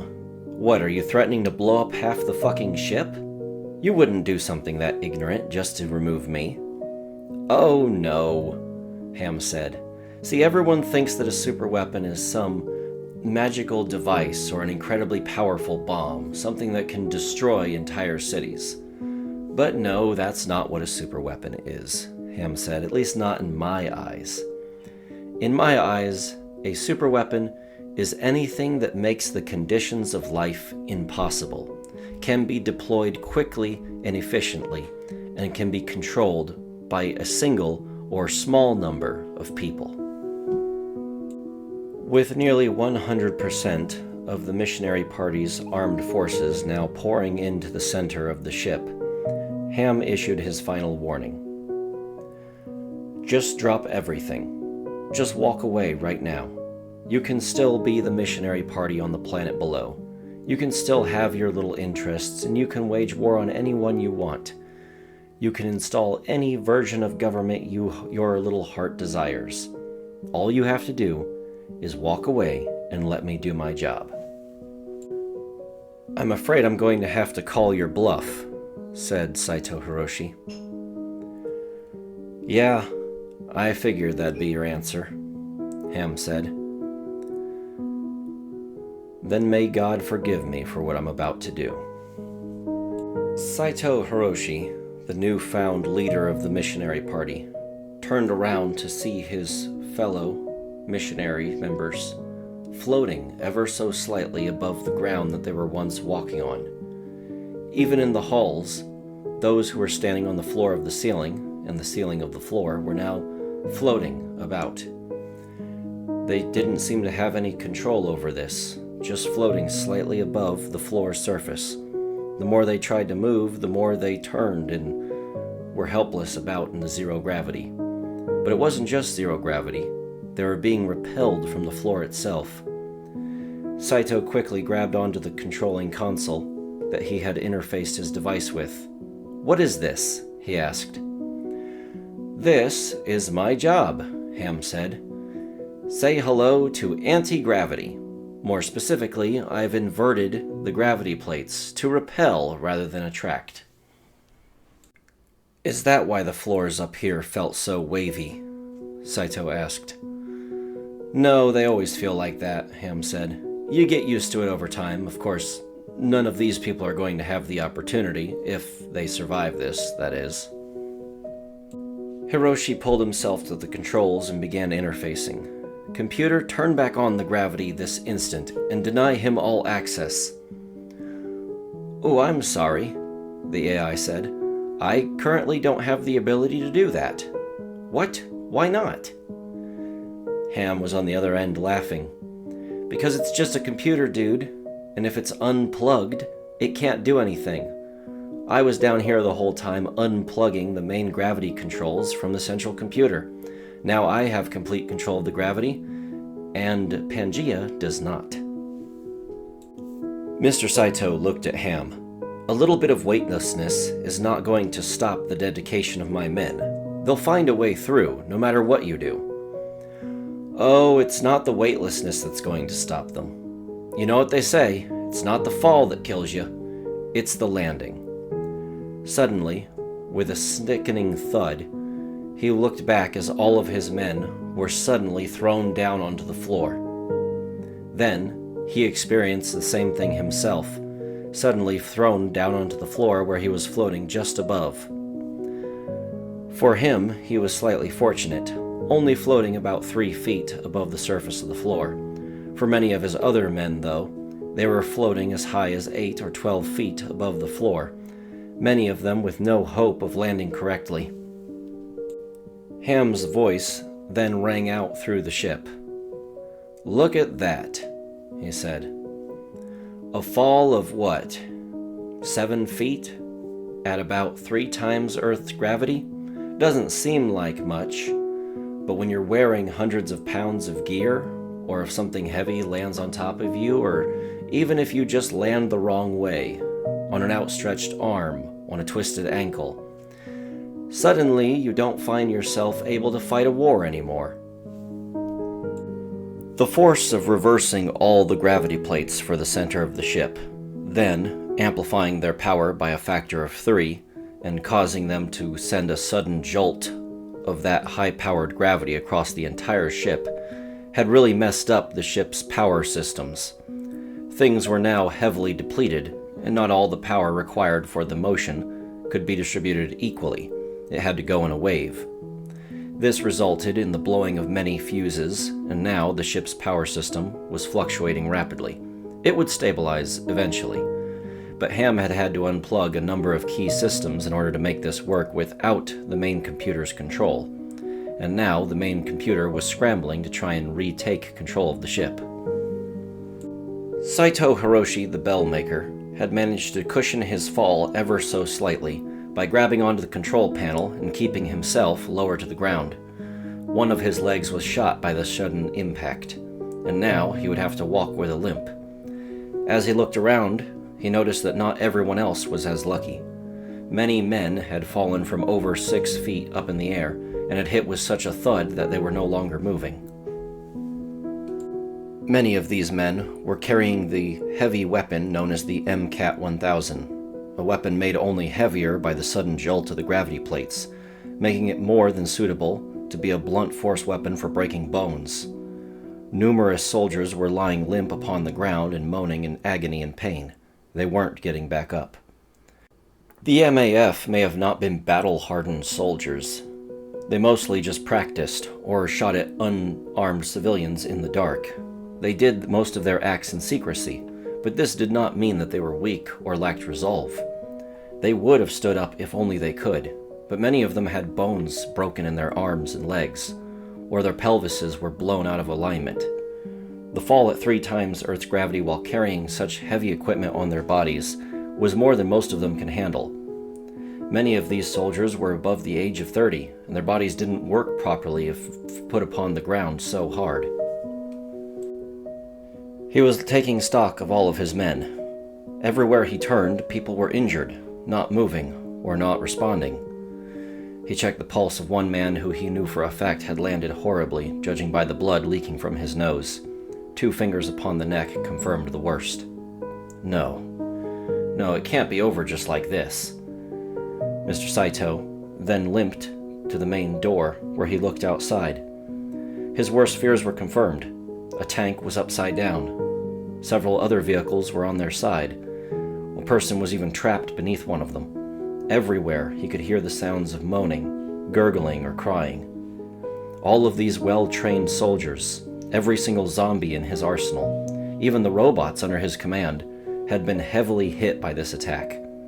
Many of them were dented, destroyed, or no longer functional, or safety protocols that had nothing to do with their reprogramming had shut them off completely to prevent them from doing harm rather than doing the jobs they were supposed to. His entire army, everything he had worked so hard to build, was now completely gone.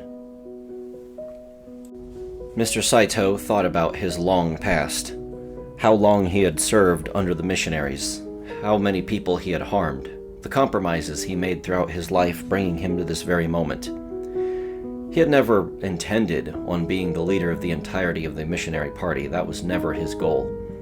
But he had always intended on doing the best he could for his craft and for what he believed would truly help humanity. And now, it was all for nothing. Finally, his mind snapped into reality where he was today, in the moment he was standing in, and he realized something very important to him was nearby. His young protege. He shouted the boy's name and ran over to where the boy had landed. The boy wasn't moving, however. "Did anyone see how he landed? Any of you?" He didn't get a proper response, only the sound of moaning and agony. Frantically, he began tapping on his small personal device. There's got to be a medic station nearby, or maybe one of the old medic robots or something. He was tapping furiously, but getting no response. The computer system wasn't working properly now. He had all the power, but no control. He stowed away his personal device back into his pocket. It was of no more use to him. In fact, all of this was of no use to him.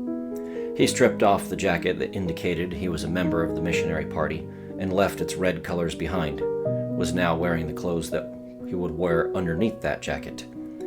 Then, with his arms, he carefully removed the jacket from the young boy and picked him up. He'd be lighter this way. The jacket was awfully heavy and designed to slow down small pieces of shrapnel and bullets. He wouldn't need the extra weight.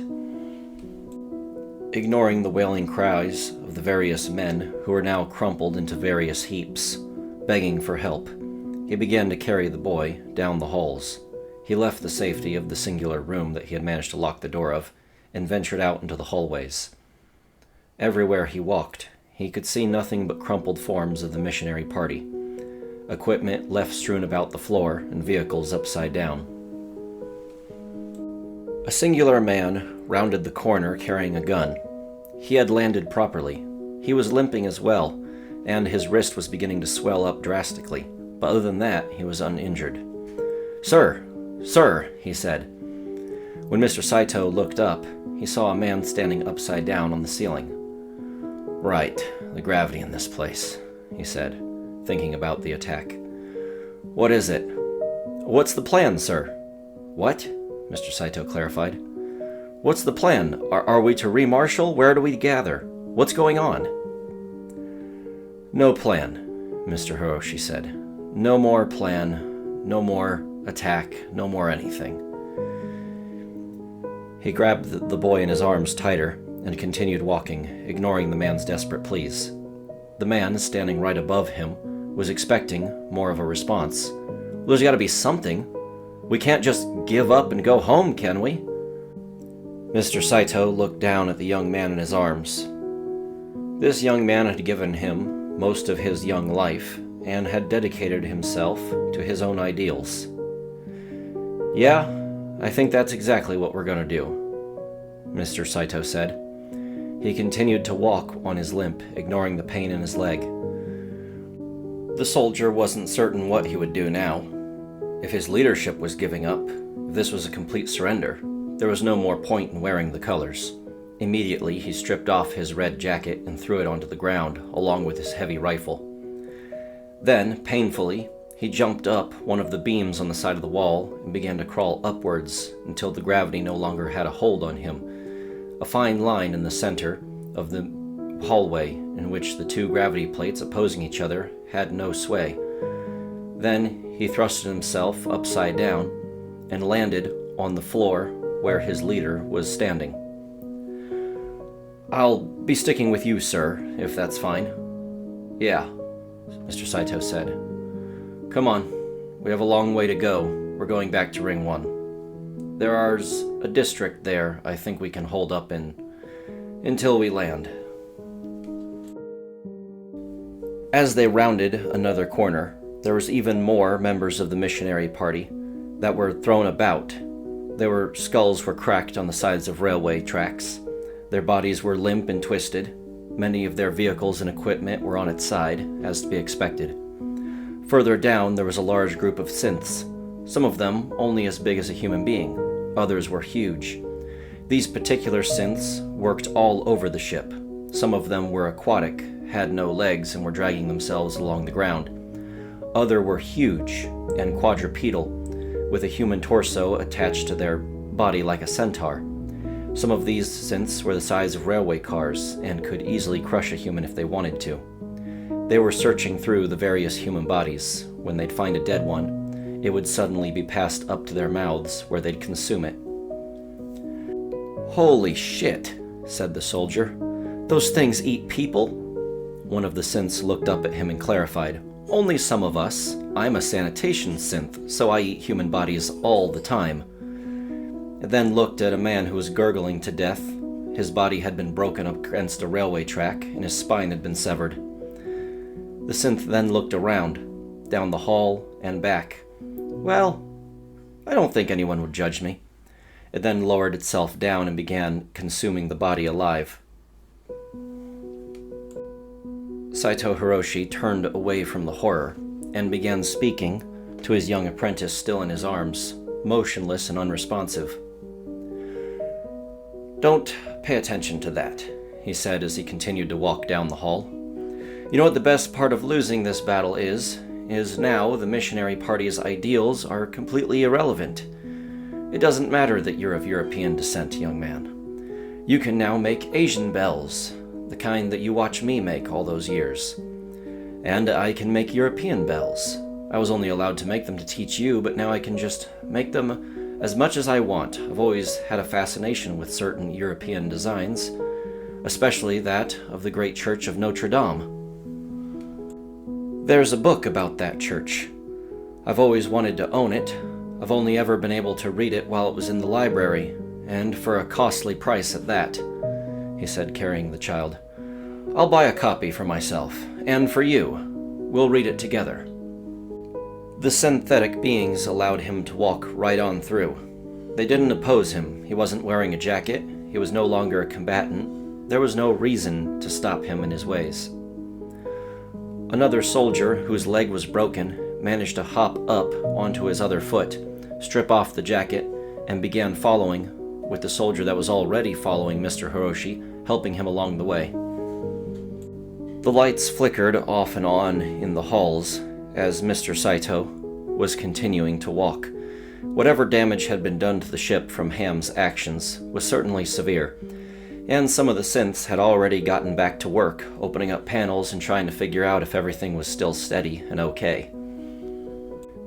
Mr. Saito took a small shortcut, walking through a large room rather than the hall that would have stretched around the room. This particular room was part of sanitation.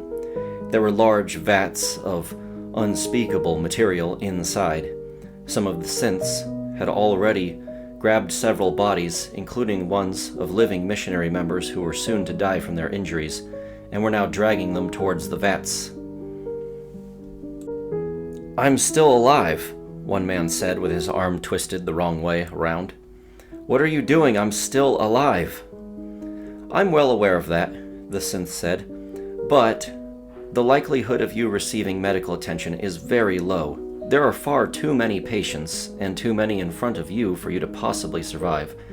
So it would be best if I just recycle you now, if you don't mind, that is." The synth got closer to the large vat. "What is that stuff?" No, that can't be." "Don't worry, human," the synth said as it jumped into the vat. "This is where all organic matter is recycled." It then dragged him in, kicking and screaming. Saito Hiroshi kept walking. He ignored the man's pleas for help, knowing he was past helping. Ahead, down the hallway, Saito Hiroshi could hear gunshots being fired every so often. He recognized that was not combat. That was a one-sided firing. They were doing something up ahead, likely executions. He had no choice but to keep on walking.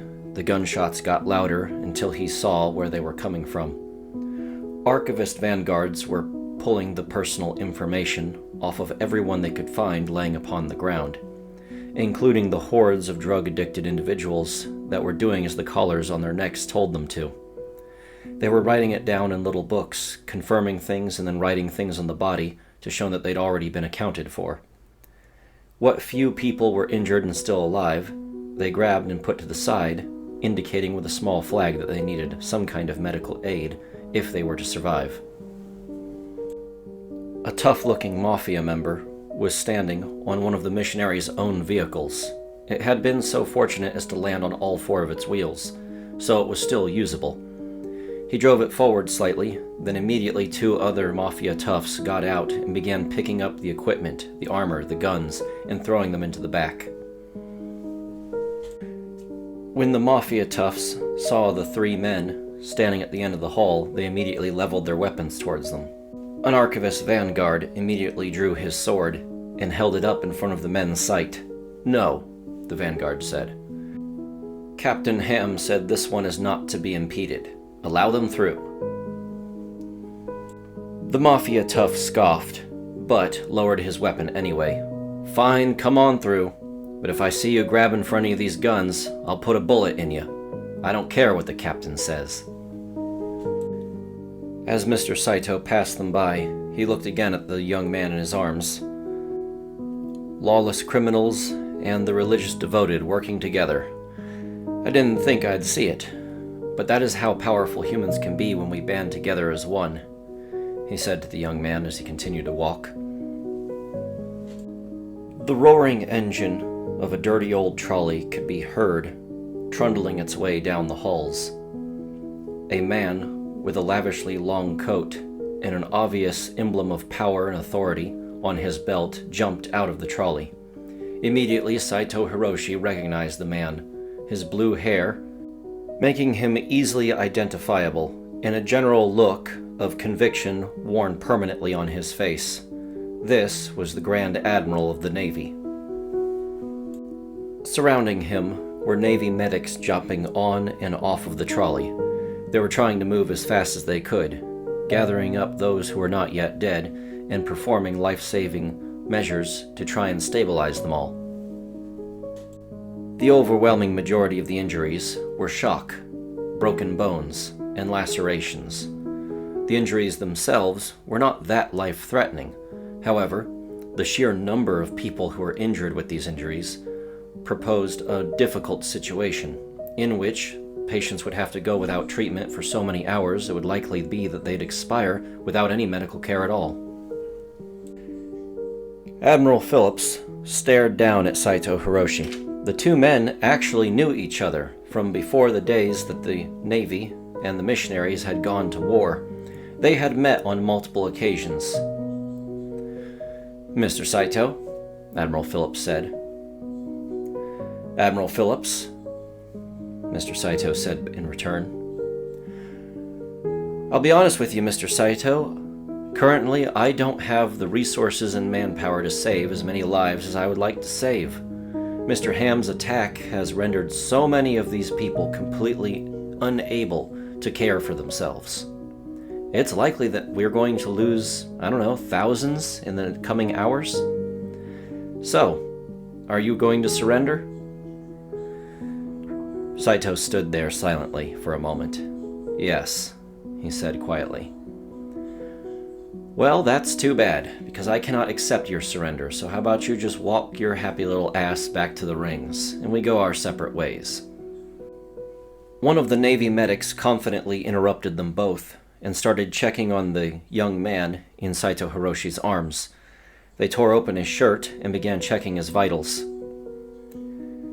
"He's alive. Just barely. He has a concussion, nothing else that can be done except wait and hope." "Move," the medics said as they pushed their own Grand Admiral out of the way and began checking on the man who was standing on one leg. "Oh shit, that's broken bad. It's through the skin," they said. "This man will have to stay with us. He won't be able to join you." They then grabbed the man and began moving him over towards the trolley. Grand Admiral Phillips never took his eyes off of Saito Hiroshi through the entire exchange, and Saito Hiroshi didn't take his eyes off of Grand Admiral Phillips. The two men shook their heads up and down and silently agreed. The missionary party was done. This was truly the final nail in the coffin.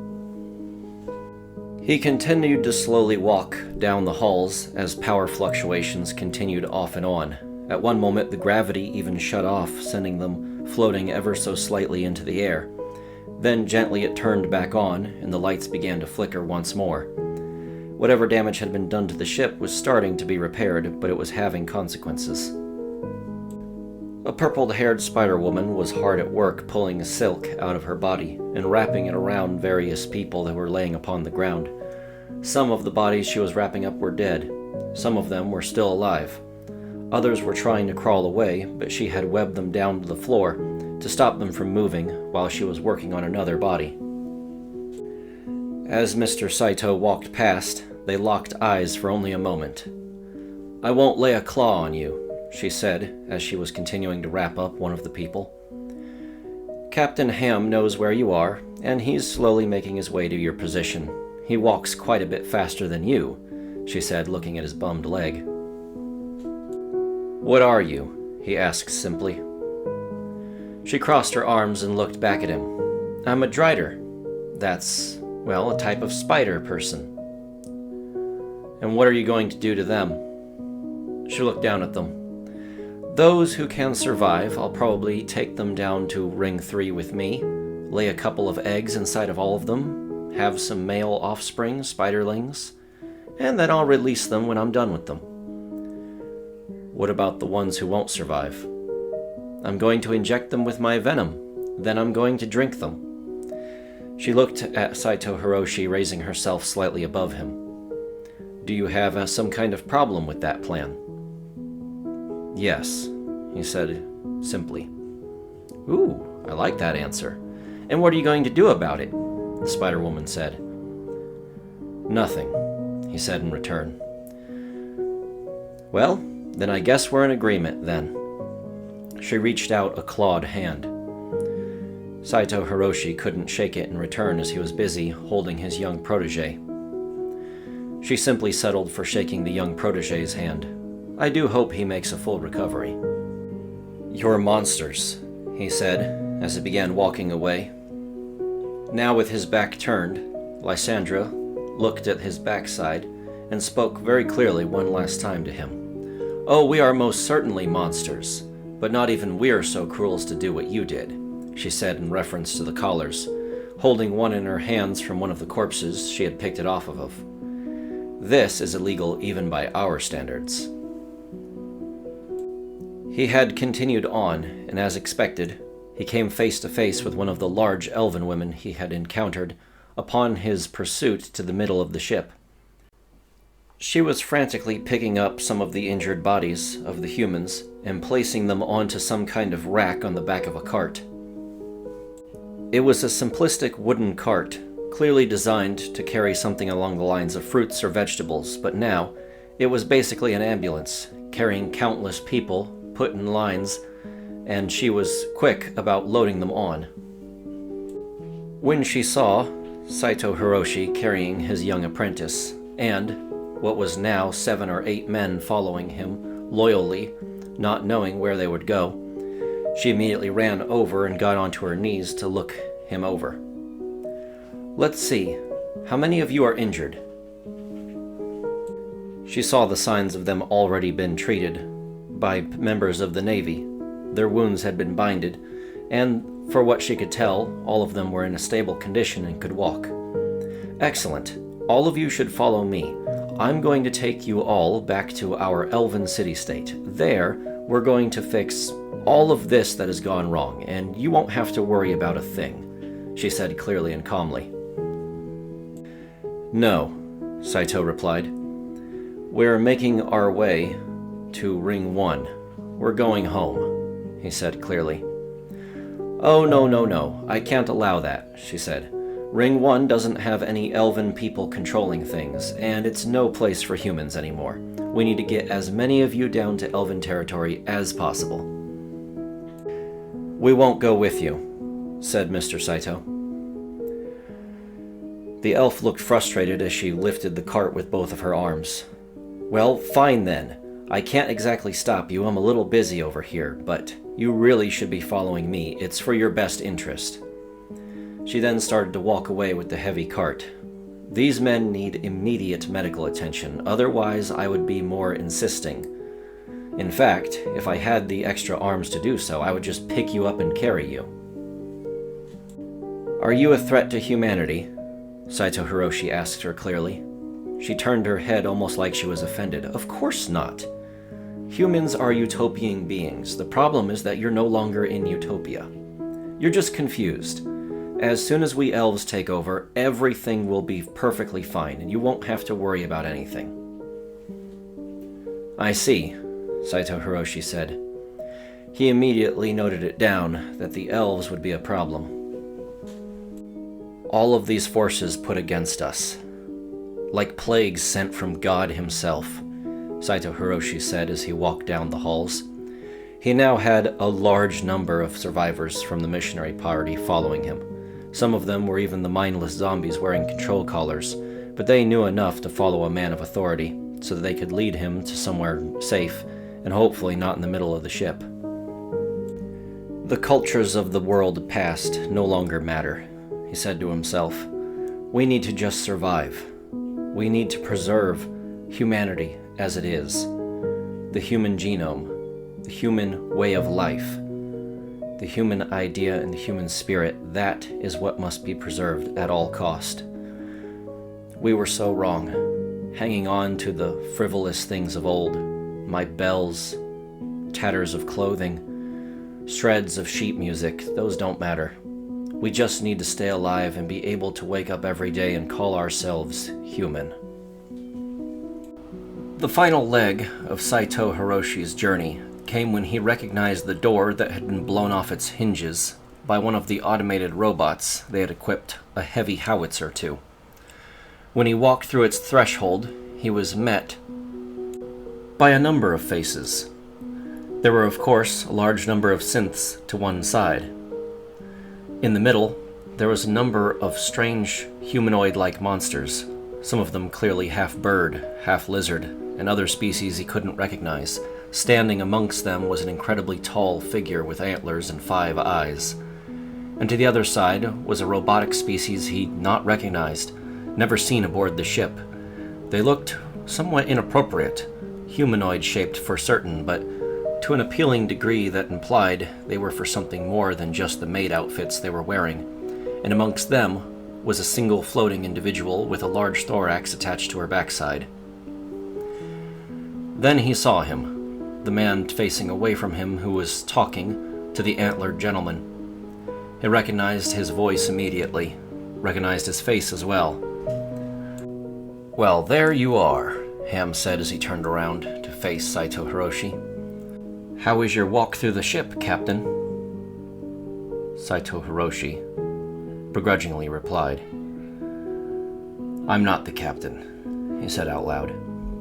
"Oh, come to that realization, have you?" said Ham. "How could you do something like that?" asked Saito Hiroshi. "How could I, or how did I? I know how I did it. As for how could I, well, that's something even I will have difficulty answering throughout the rest of my life.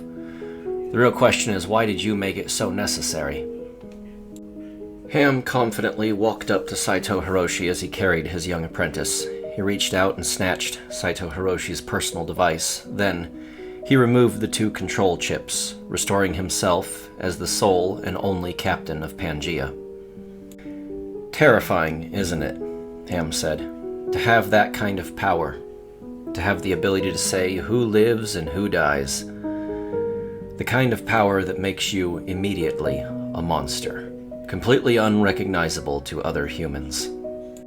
Tell me, Mr. Saito, does it scare you?" "Yes," Saito Hiroshi answered. "It should. Absolute power corrupts absolutely. And now that I'm the monster who gets to decide who lives and who dies, well, you've seen firsthand what my decision was." Within a few short hours, we'll be down on the planet below, and I will lose this power. But these chips will hang on to a little bit of it. You see, I've just been enlightened by Pangaea that these things have a lot of control over the various city tiles, and that's common information to the people aboard the Pangaea. Is that correct? Yes, replied Saito Hiroshi. It was revealed to us generations ago, and it's been something in the quiet backs of all of our minds.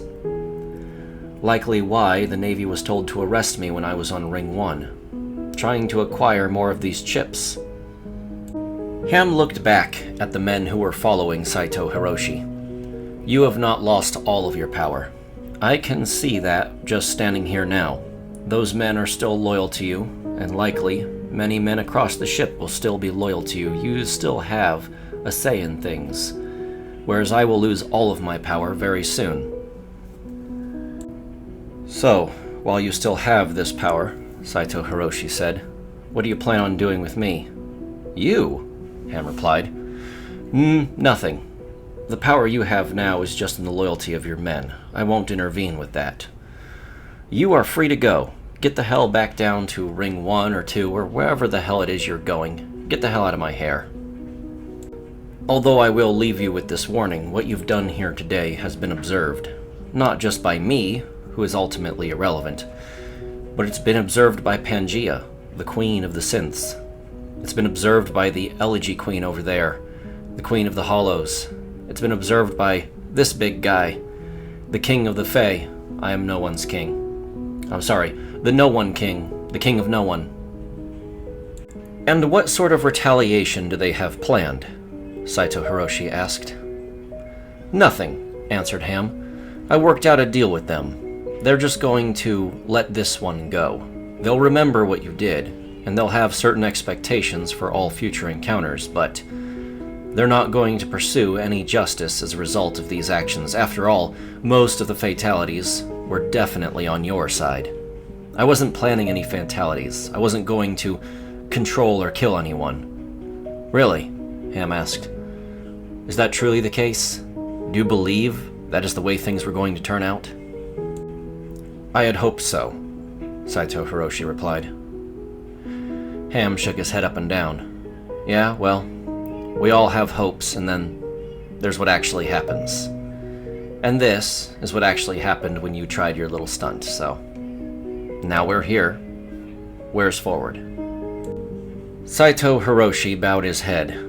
I will guide my loyal forces back to some of the missionary-controlled areas of Ring 1, and there I will announce that the missionary party is dead and over with.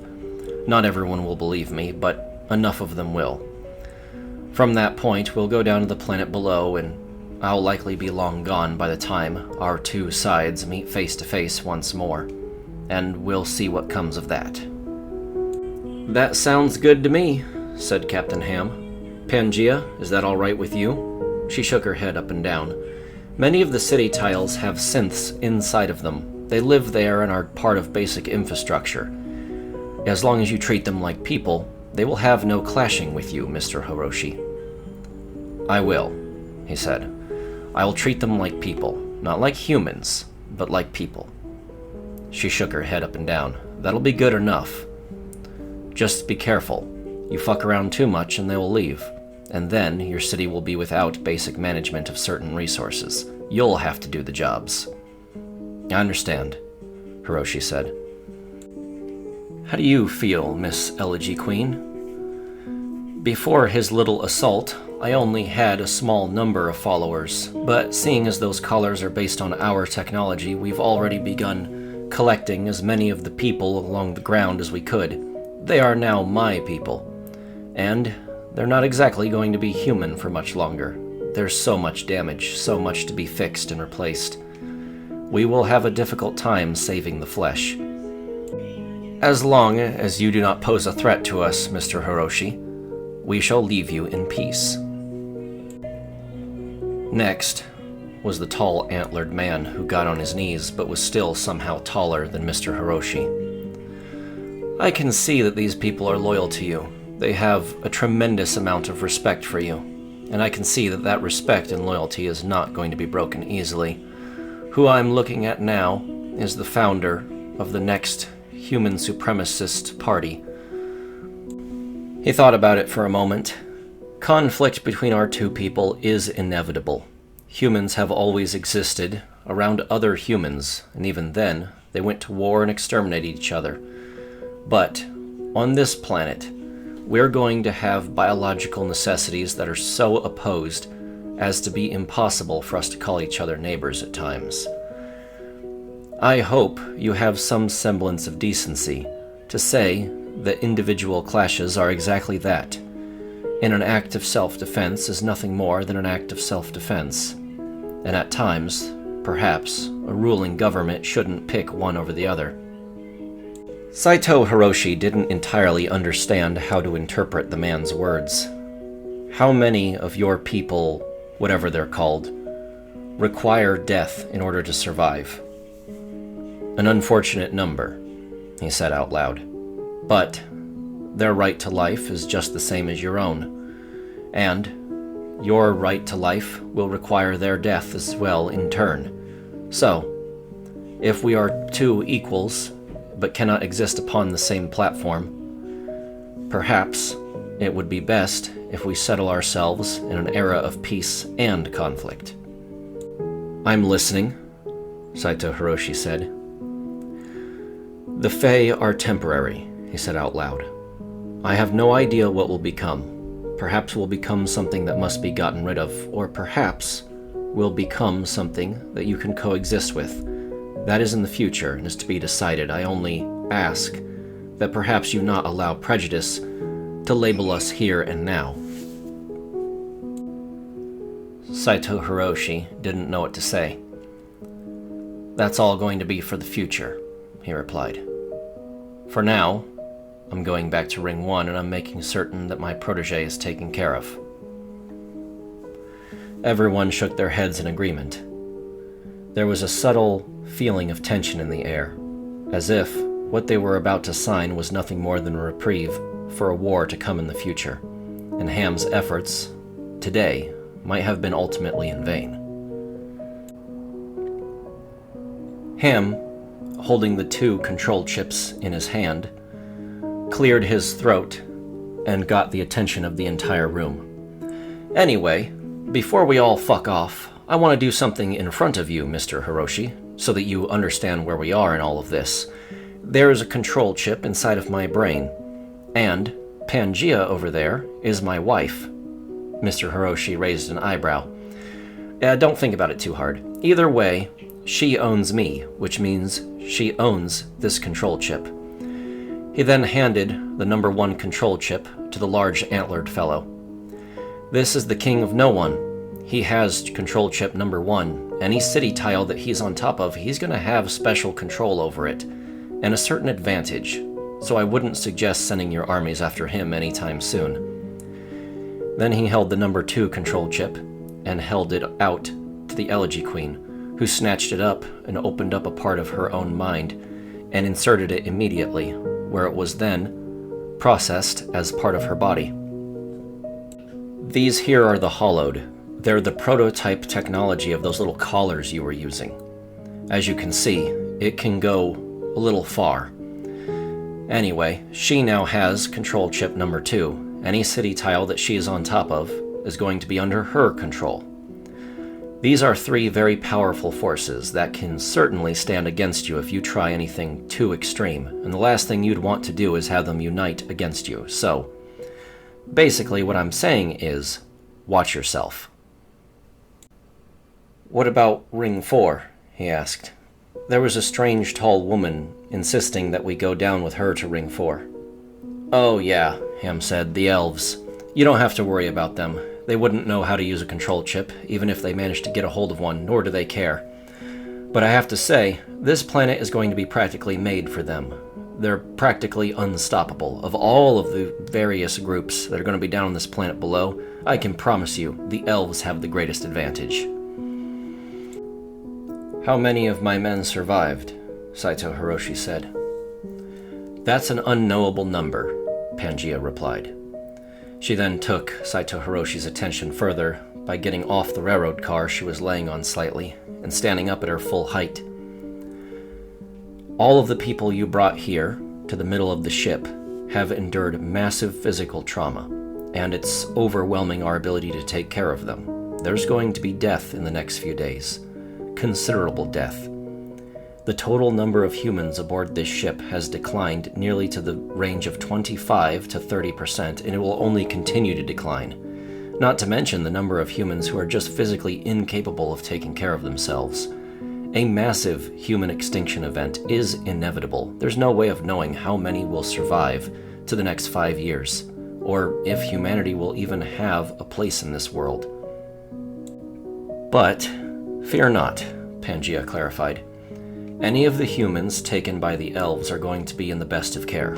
They will be denied their liberty and freedom, but they will be loved and cared for. So, they're perfectly set.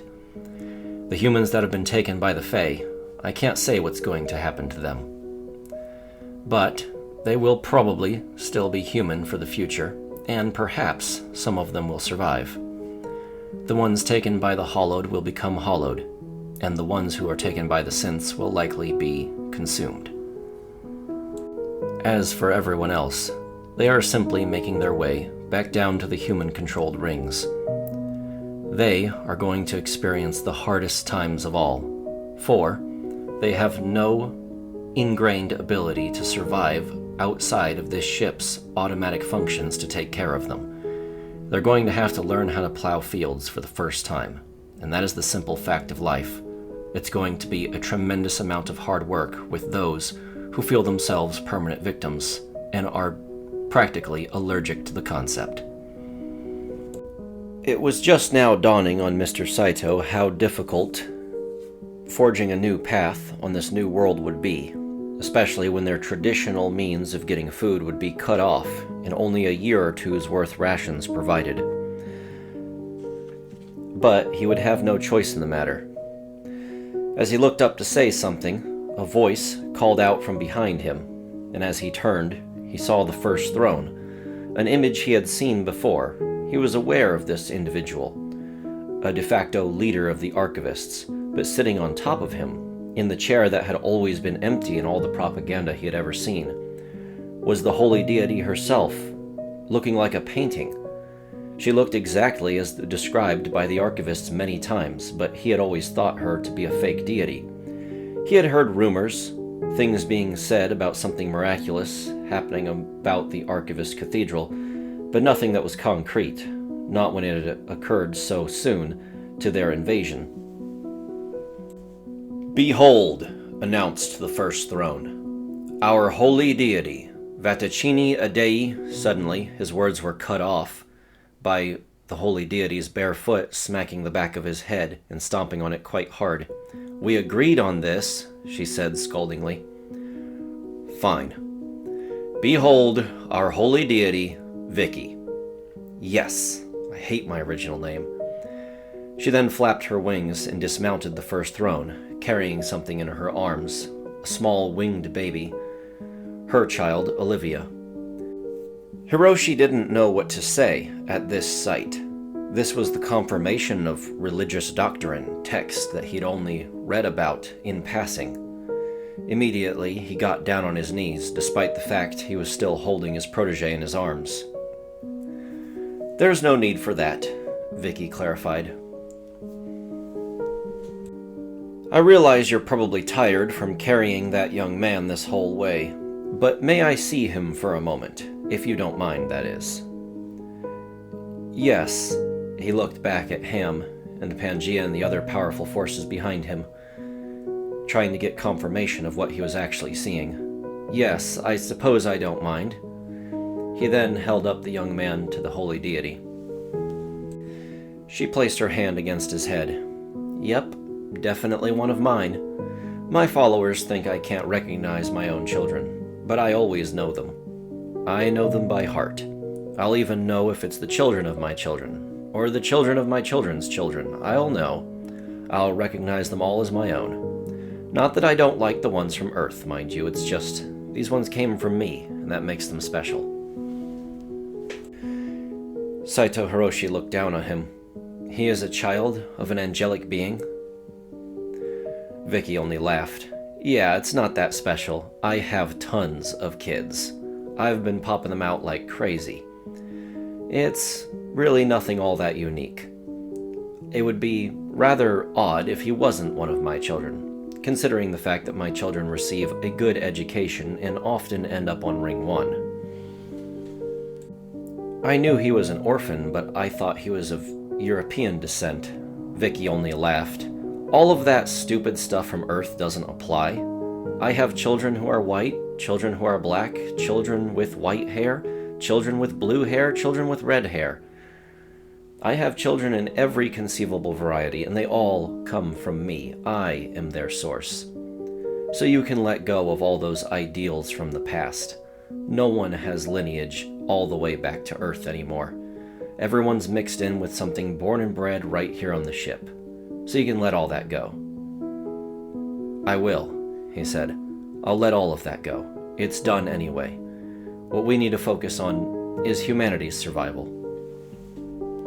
Humanity's survival, huh? Do you consider me human? She said, flapping her 4 wings.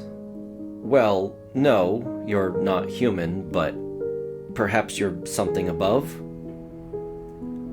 She only laughed and scoffed. What about the ones behind you? Do you consider them human? He looked back at the King of No One, the Elegy Queen, Ham, and Pangea, as well as their followers surrounding him. Well, no, but I think we need to just focus on ourselves. Otherwise, we'll just be trash left by the wayside. The holy deity shook her head up and down. There's probably no convincing you. Just as much as there's no convincing these big lugs over here, she said, knocking her hand against the First Throne's helmet, playfully. You'd be surprised how much they don't listen to me.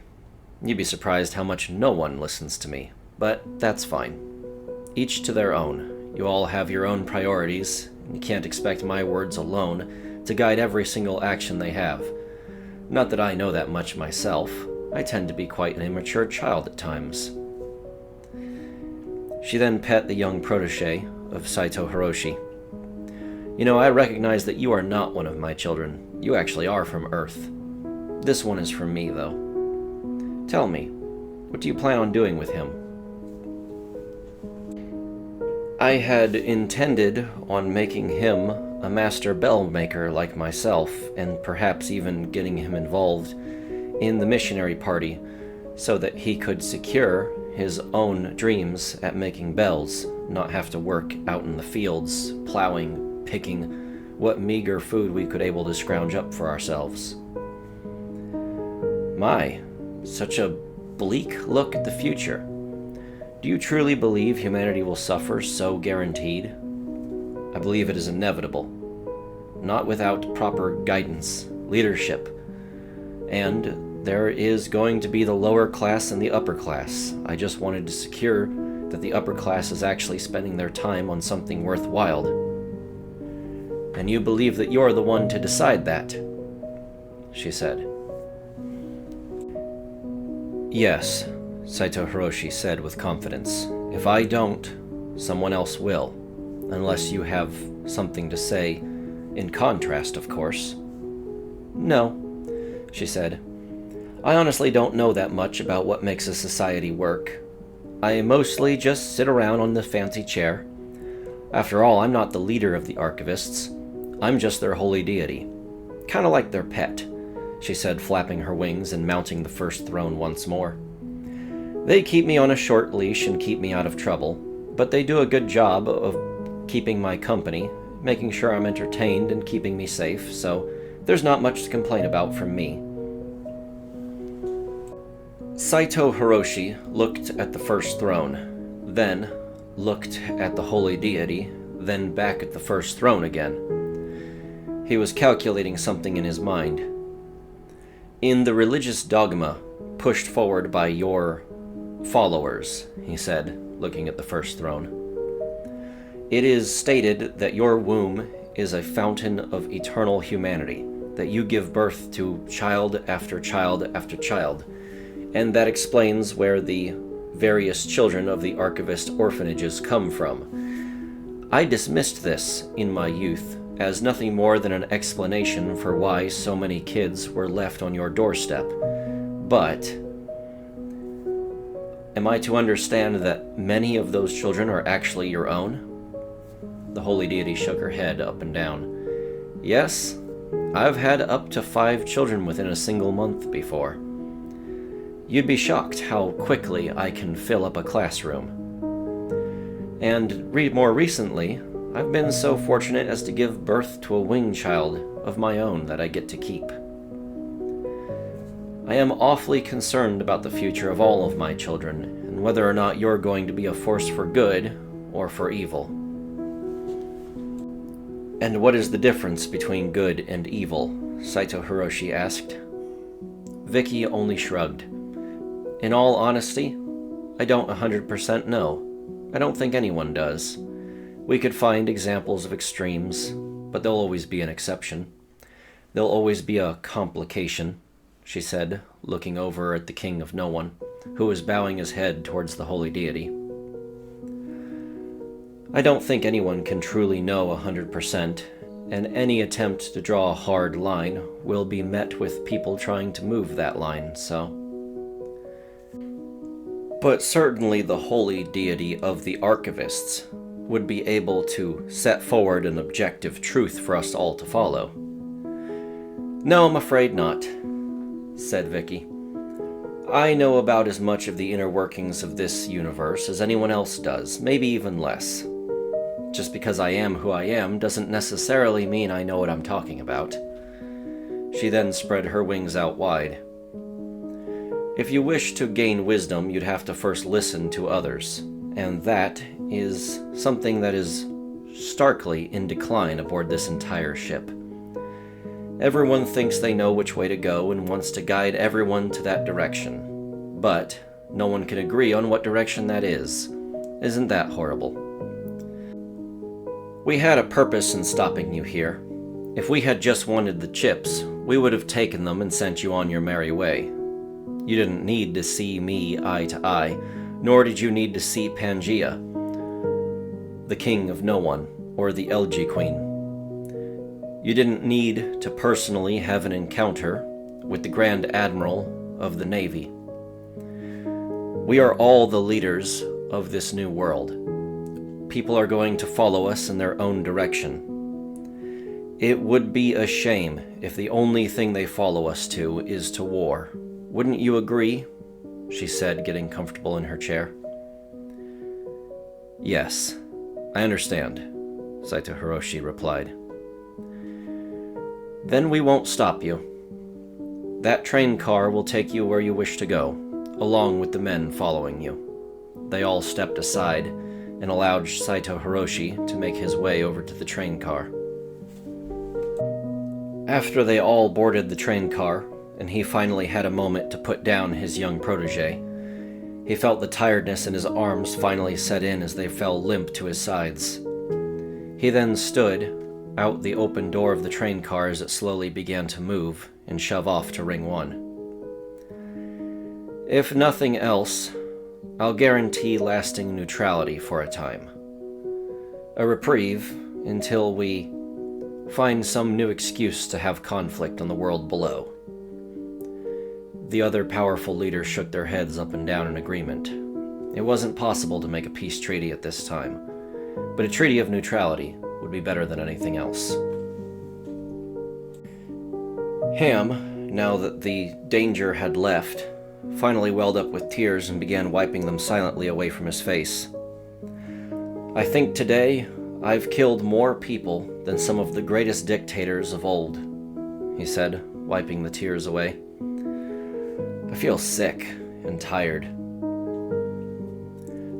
The King of No One put his hand on Ham's shoulder. The burden of leadership. Horrible, isn't it? Yes, indeed. Except my burden is coming to its end, where yours has only just begun. I am no leader, he said as he slowly walked away. Yeah, keep telling yourself that, buddy. He then looked up at the Elegy Queen. I definitely am a leader, and I quite enjoy it. Of course you do. Going your own ways, are we? Yes. I'm gathering up as many of those zombies as possible, and we're going to go to our own little area of the ship for landing. Pangea's hand then reached out and grasped around Ham's body. We'll be heading up to Lotusburg, the home of the synths. Lotusburg will be maintained as a mobile city, moving along the ocean to avoid conflict, and only stopping near shore from time to time to trade supplies. It will be a sort of neutral haven for us synthetics. The King of No One raised his hand for a second. Before we part ways, Mr. Ham, what happened to the other engineers like yourself? Are they still in stasis? Ham, from inside the palm of Pangea's hand, shook his head. No, I couldn't take the risk of them being captured or anything bad happening to them, and I highly doubt they could land properly with everyone else without something coming up about those damn chips in their head. So I had Pangea reprogram their pods to explain literally everything that has happened on the ship to them, and send them down to the planet below early. Good thing they're in animal pods, they can be launched down like bullets. The Nowhere King sat, playing with the stubble of his beard for a moment. Could they survive that? They'll be popping out in the middle of the wilds. Oh, I think they'll be fine, Ham said. I set the pods to keep an eye on local radio waves and stuff. It'll only let them out when they want to come out, and they're going to be able to use the pod's camera to look around at their surroundings.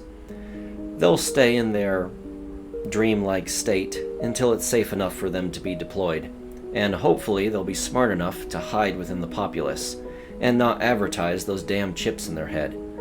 If all goes according to plan, everyone with a chip will just die off and disappear, and hopefully no more of those chips will show up in the hands of someone who shouldn't have them.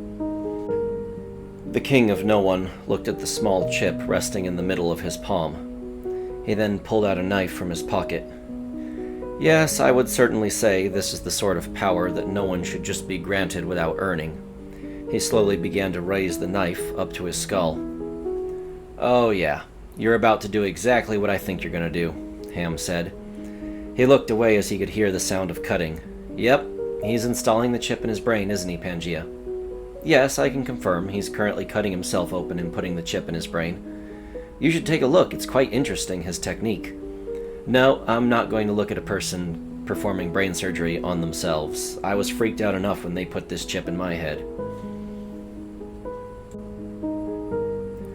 There we go, the King of No One said, fully installed and healed. It'll be nice to have a little bit of power here and there, just for things that are useful and hopefully unoffensive. He then stuffed his hands in his pockets. It was nice meeting you, Captain Ham. I truly admire your leadership style. Nice meeting you as well, lady. He then reached a hand out for the Elegy Queen and shook her hand. Then he departed, making his way down the halls silently. Ham shuddered at what he had just witnessed. Buh! Brain surgery freaks me out, he said, looking up at the Elegy Queen. Technically, we're going to have to do a lot of different surgeries to all of those drug addicts who were horribly maimed in the middle of the ship. Not to mention, their brains aren't fully functional anymore. Those collars are incredibly devastating on the human psyche. Oh, I don't even want to begin to imagine that, said Ham. Yes, well, either way, I'll be on my way as well. I certainly do hope we meet again. Perhaps I'll take the time to visit you in this Lotusburg you plan on retiring to. She then extended her hand and shook Ham's in response before going about her own merry way. Ham watched her float down the halls, joined by her various followers, who gathered around her and continued to make their way until they were out of sight. Ham looked up at Pangea as synths began to reveal themselves, ready to escort him to the front of the ship, all the way up to Lotusburg. You look a little down in the dumps. What's wrong with you? He asked. Well, When you had me connect to all the pods and send the various other engineers down to the planet below where they'd be safe and sound, I had to quickly get in there and tell them what was going on. I sped up their brain activity a little bit, so from their perspective we had plenty of time to explain things. I tried to reveal to them as much of the truth about what had happened to the ship as possible, so they'd be well on board and able to defend themselves.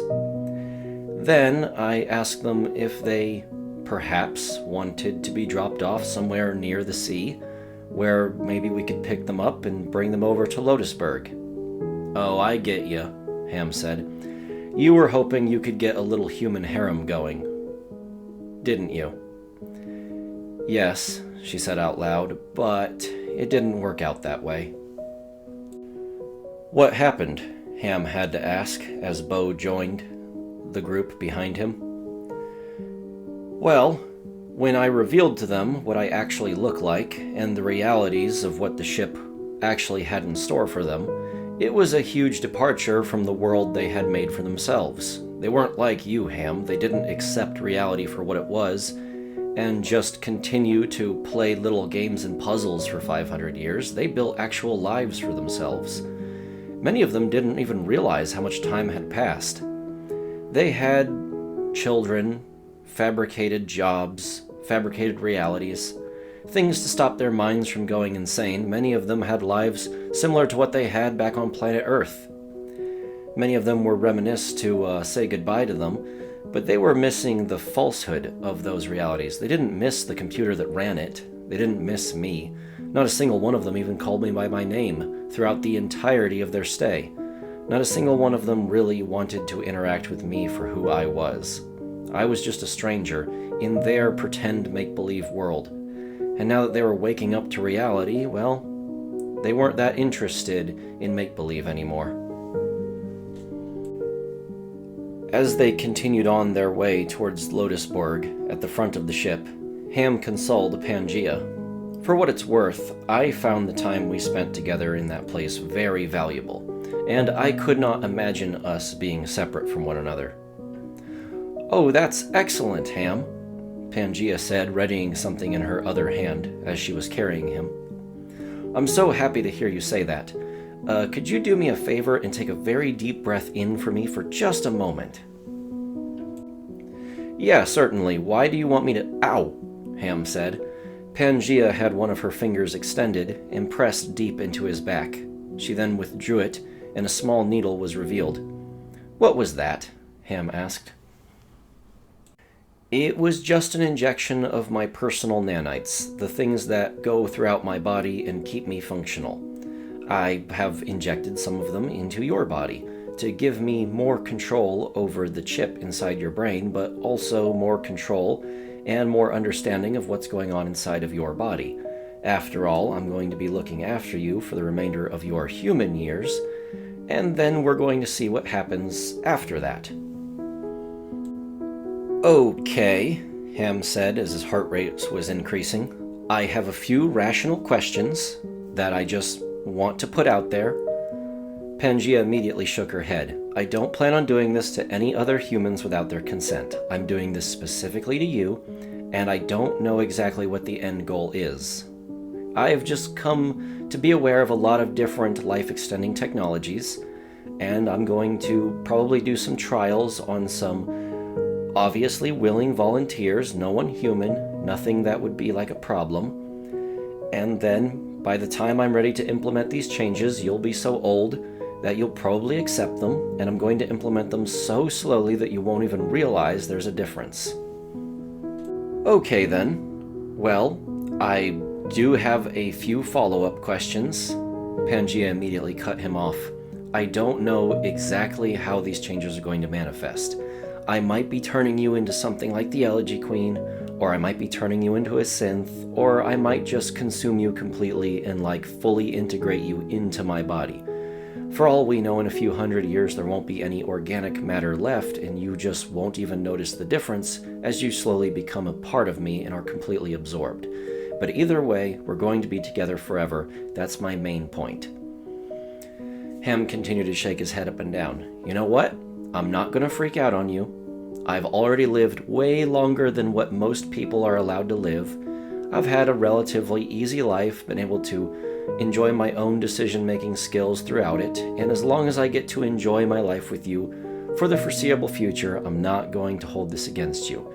But just so we're clear, please do not inject anything else into my body without my say-so. Pangea laughed. Well, technically, since you're full of my nanites, I don't need your say-so anymore. Can you control things like my arms and legs? Absolutely, she responded. Oh, great. Now I'm one of your drones. Actually, I don't have the drones anymore, she said out loud. I upgraded all the drones to have their own brains. You're the only one. And you have a mind of your own I can just overpower at any moment. Well, that is certainly unnerving, but I already spent 500 years at your mercy. I don't think an eternity after this is going to be that big of a deal. Oh, don't be silly, Ham. We're not going to last an eternity. Who knows when the end will come? But nothing lasts forever. We might not even recognize ourselves in a few hundred years' time. When the Pangea had first arrived to this new world, its third ring was no longer functional. The great, big ball at the front of the ship was nothing more than a collection of scrap metal and other human garbage that would increase the resource saturation on the surface of the world so humanity could get a good start on building its new future. That ball had been hollowed out and turned into Lotusburg, and when it opened up, the giant city could be seen in its true monumental glory. When Lotusburg blossomed and opened up, what remained of the scrap that was inside of the scrap metal ball was broken free from the ship and allowed to shower down harmlessly onto the planet below. There, it embedded itself into the ground as resource nodes that humanity could mine. Lotusburg itself was a monumental structure in size.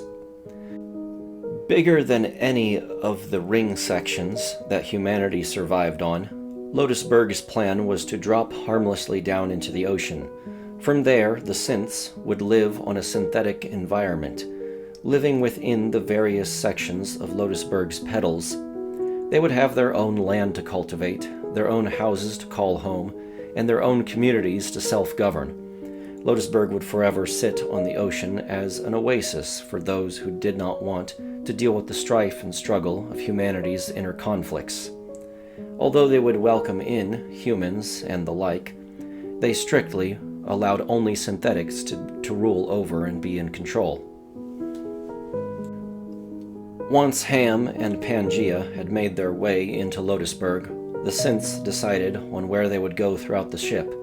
Many of them who were interested in maintaining their jobs in sanitation and in the basic jobs that synths were expected to do throughout the ship, they went down to the various rings where they lived in the subterranean environments that the section provided. As for the ones who had made their lives in the core of the ship, maintaining the voyage, they went up to Lotusburg. Hours after the conflict with Saito Hiroshi, everyone had gone back to their individual sections of the ship. The elves had gone back to Ring 4. The Fae had gone back to Ring 3. Countless members of what was once the missionary party in the Navy had gone back to their individual rings. The holy deity had gone back to Ring 2. Everyone was now fully prepared for the landing, and the core of the ship was fully prepared for its final voyage into the sun, where it would carry countless caustic and hazardous materials to be destroyed once and for all. Ham's voice crackled onto the intercom system, and his face was projected in the sky above the rings one last time for his final announcement. "Okay, everyone," Ham said. "It's landing time. It's actually happening. I almost couldn't believe this would ever actually come to pass. Now, I've said this multiple times, but you really want to stay away from those red lines that are projected from the sky onto the ground. You've had ample opportunities to get the hell away from them, and I'm really sorry if one of them is going right through your house, but you're going to want to abandon that entire area." Everyone debated back and forth back on Earth how we were going to get you onto the planet efficiently and effectively and we ultimately landed on the cheapest possible solution. Of course, that was probably the bean counters trying to make the entire project cheaper. But here we are. I hope you're all ready for this, because it's a free fall. I was specifically told not to tell you this, or for anyone to tell you this, but it is. You have no choice in the matter, so just hang on. After a minute or two, as Pangea began to dip down into the planet's atmosphere and was struggling to maintain its orbit around the planet, one of the tiles began to dislodge from the others. Everyone watched as buildings began to sink. They thought for certain perhaps this was some kind of huge problem in structural integrity. The tile put up a basic shield to keep the air and the heat of re-entry separate so that the people on top of the tile would be perfectly safe. Then the tile began to lower down and was no longer part of the ring that it was once attached to. The next corresponding tile did go forward in its own sequence, and soon the entire ship was beginning to break apart, the tiles one by one falling down towards the planet below. To say that this was done without incident would be a lie. Of course, there were buildings that weren't structurally sound enough to survive this, and they collapsed. There were people injured in those collapses. There were buildings ripped in half by the separating tiles, as city organizers didn't heed the warnings to stop construction near these separate zones. There were, of course, those who were killed in the descent, too stubborn to get away from the red lines, unwilling to leave their territories that they owned, or the only places that they could call home. The elves of Ring 4 accepted this as divine revelation, as though the prophecies that had been foretold throughout their entire lives were finally coming true, and they were being released into a new Eden. They did so happily, with their newfound human companions, captive in their care, and nearby, within the arm's grasp. Their city tiles plummeted down to the planet below and embedded themselves into the very soil. Just before Ham had ended his final transmission, and the ship began to break apart, he said one final word of parting. "By the way, everyone, this planet needs a name, and since we're all not getting along together well enough to actually come up with one, I figured I'd just throw one out there to all of you. I'm calling this planet Thea.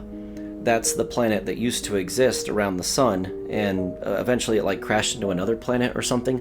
I don't know, I didn't pay attention to history and science. But anyway, this planet is called Thea. I rather like the name. Hope you all like it. Best of luck on the planet below." There were plenty of people who wished to criticize Ham's selection of name for their new homeworld, but none of them could raise their voices as it was a broadcast put forward in the sky for all to see. As well, they were looking at the horizon, which was filled with sections of city slowly disappearing down into the void. There was panic, people trying to run from the inevitable, but eventually everyone who survived ended up on the ground. To say that the ecosystem of Thea was drastically different from Earth would be a colossal understatement. There were large deserts made of grit instead of sand. There were mammoth steppe grasslands, as well as entire fields inhabited only by moss. There were burnt forests where the husks of trees, left over from wildfires, now stood silently, and this place itself also offered its own ecosystem. There were forests made completely out of bamboo. There were also glacier runs, where breaking off pieces of ice glacier would slide upon a slanted rocky surface. These glaciers could get up to a mile an hour in their movement speed across the hot, rocky land. As well as the odd biomes that Thea was made of, Thea was also an unstable planet itself, frequently exhibiting earthquakes and tectonic plate movement. This planet was by no means primordial. It was old as the Earth, and yet it was still in its infancy, shaking violently back and forth. and the sudden addition of life in the past 400 to 600 years hadn't gone well on planet Thea entirely. Certainly there was life living, but it was anything but hospitable for humans. The final thing that Ham had failed to go over with the passengers in depth was some of the mysteries of Thea. Thea was much larger than Earth, nearly twice its size, featuring well over twice the surface area of Earth. Its oceans were much larger, and its land masses gargantuan in size compared to what Earth offered. The total available area for humans to occupy was more than double that of Earth, and because the Pangea was expected to deliver them to a planet roughly the same size as Earth, the city sections were distributed much further apart than ever intended. But the greatest mystery of Pangea was its gravity. Despite its enormous size, the gravity was equal to that of Earth, perhaps only differing by a fraction. This oddity couldn't truly be understood or studied by anyone aboard the Pangea, and the greatest expert involving himself with gravity, Ham, had completely removed himself from human existence, never to be seen again. He disappeared onto Lotusburg and was never seen by mortal eyes. The city tiles lowered themselves by a free fall. Their unique arrangement offered a tremendous amount of air displacement, and because they had not gained speed in the upper atmosphere, they actually fell at quite the slow rate. At the last possible second, powerful water jets, along with thrusters, turned on to slow their descent even further, digging themselves down into the sublayer of the Earth itself. It may have taken several days, but the automated systems aboard each city tile managed to dig the city tile into the ground in such a manner as to be invisible to the naked eye.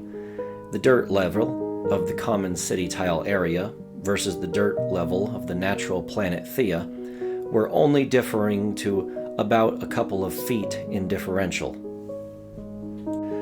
Most of the primitive members of the various city tiles didn't even realize what was truly lying beneath their feet. For the occupying elves of Ring 4, Thea truly was a paradise. Land uncontested as far as the eye could see, land that had never been tilled, and as far as the elves could tell, was bountiful and rich with fertile nutrients. Having never truly undergone the act of farming, this land was free and uncontested. Not to mention, with Thea's lower gravity, elves that had once found themselves unable to move due to their advanced age or the incredible gravity available on Ring 4, now found themselves spry and young again. They considered it a miracle put upon them by the benevolent humans of the past, and they easily ran out into the wilds to claim what they could as their own. Elven territory expanded rapidly and aggressively. For the inhabitants of Ring 3, the landing upon planet Thea was met with utter confusion. They had fully accepted their temporary nature in the universe, that eventually they would be swept by the side by a marching boots of society. And yet, when they looked out upon Thea's surface, they saw boundless, endless wilds as far as the eye can see. Clearly, they had not needed to accept their temporary nature so suddenly. Many Fae decided to continue the Fae lifestyle, anarchical libertarianism to the very end, even if they knew it was temporary, and many of their children's children's children would enjoy the lifestyle only for it to one day come to its end.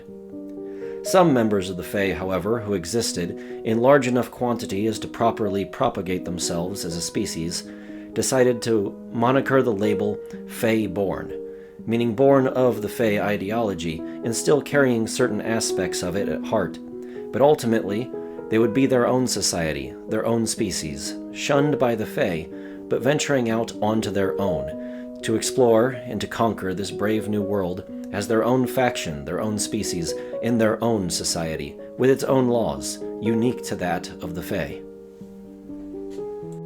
The Fae city tiles also featured monstrous and mutated forms of life, all of them running off of the tiles into this wild new world. As well as bright, new species looking to make their mark on the world, Ring 3 also had horrific monsters, marching out of the city tiles and running into the wild woods. One of these such creatures was the No-Neck, a monstrous abomination capable of self-cloning, with 5 thumbs instead of fingers, no discernible neck, and the brain power significantly equal to that of an orange. This horrible monster, to illustrate the fear and terror that it would one day put upon the citizens of Thea, just so happened to come across a brown bear, the brown bear declaring its territory after only being released onto planet Thea the last few weeks. No-Necks were far too dim to have a clear concept of fear, so instead of fleeing from the brown bear, it simply approached in blind curiosity to whether or not the large moving mass was food. When the brown bear territorially slashed at the No-Neck's side, the No-Neck easily punched the bear down, knocking it to the ground and beginning to wail upon it with its various fist blows. Between a brown bear and the No-Neck, it was difficult to say which one would win. The two titans continued to clash until both were bloodied, ripped apart with bare flesh, and dead at each other's sides. An approaching younger No-Neck, a duplicate of its father figure, walked up to the bloodied masses and began to eat of both bodies' flesh, the beneficiary of the conflict. City tile sections from Ring 2 were already sparsely overpopulated, and even with the reduction in their numbers from the clashing battles that had ensued, even with the countless drug addicts who had been taken to other rings and were now being cared for by other species, they still had far too many mouths to feed. Their food reserves ran out within only 6 months, not only from simply not having enough, but from having poor management as well. Countless numbers of uneducated men and women ran out into the woods, trying to find their own homes, their own places in which they could hold up. In these places, they tried to hoard what little food reserves they could have for themselves, or launch raiding parties against other people that were hoarding food for themselves. Very few of them ever picked up a shovel or a hoe or broke ground. And for those who did break ground to grow their own food, they constantly had to spend every single day watching their back for the raiders that would inevitably come out of the woodwork to try and steal what they could not bother to rightly earn. The Archivist and other more well-organized criminal underground groups experienced a sudden uptick in joining members.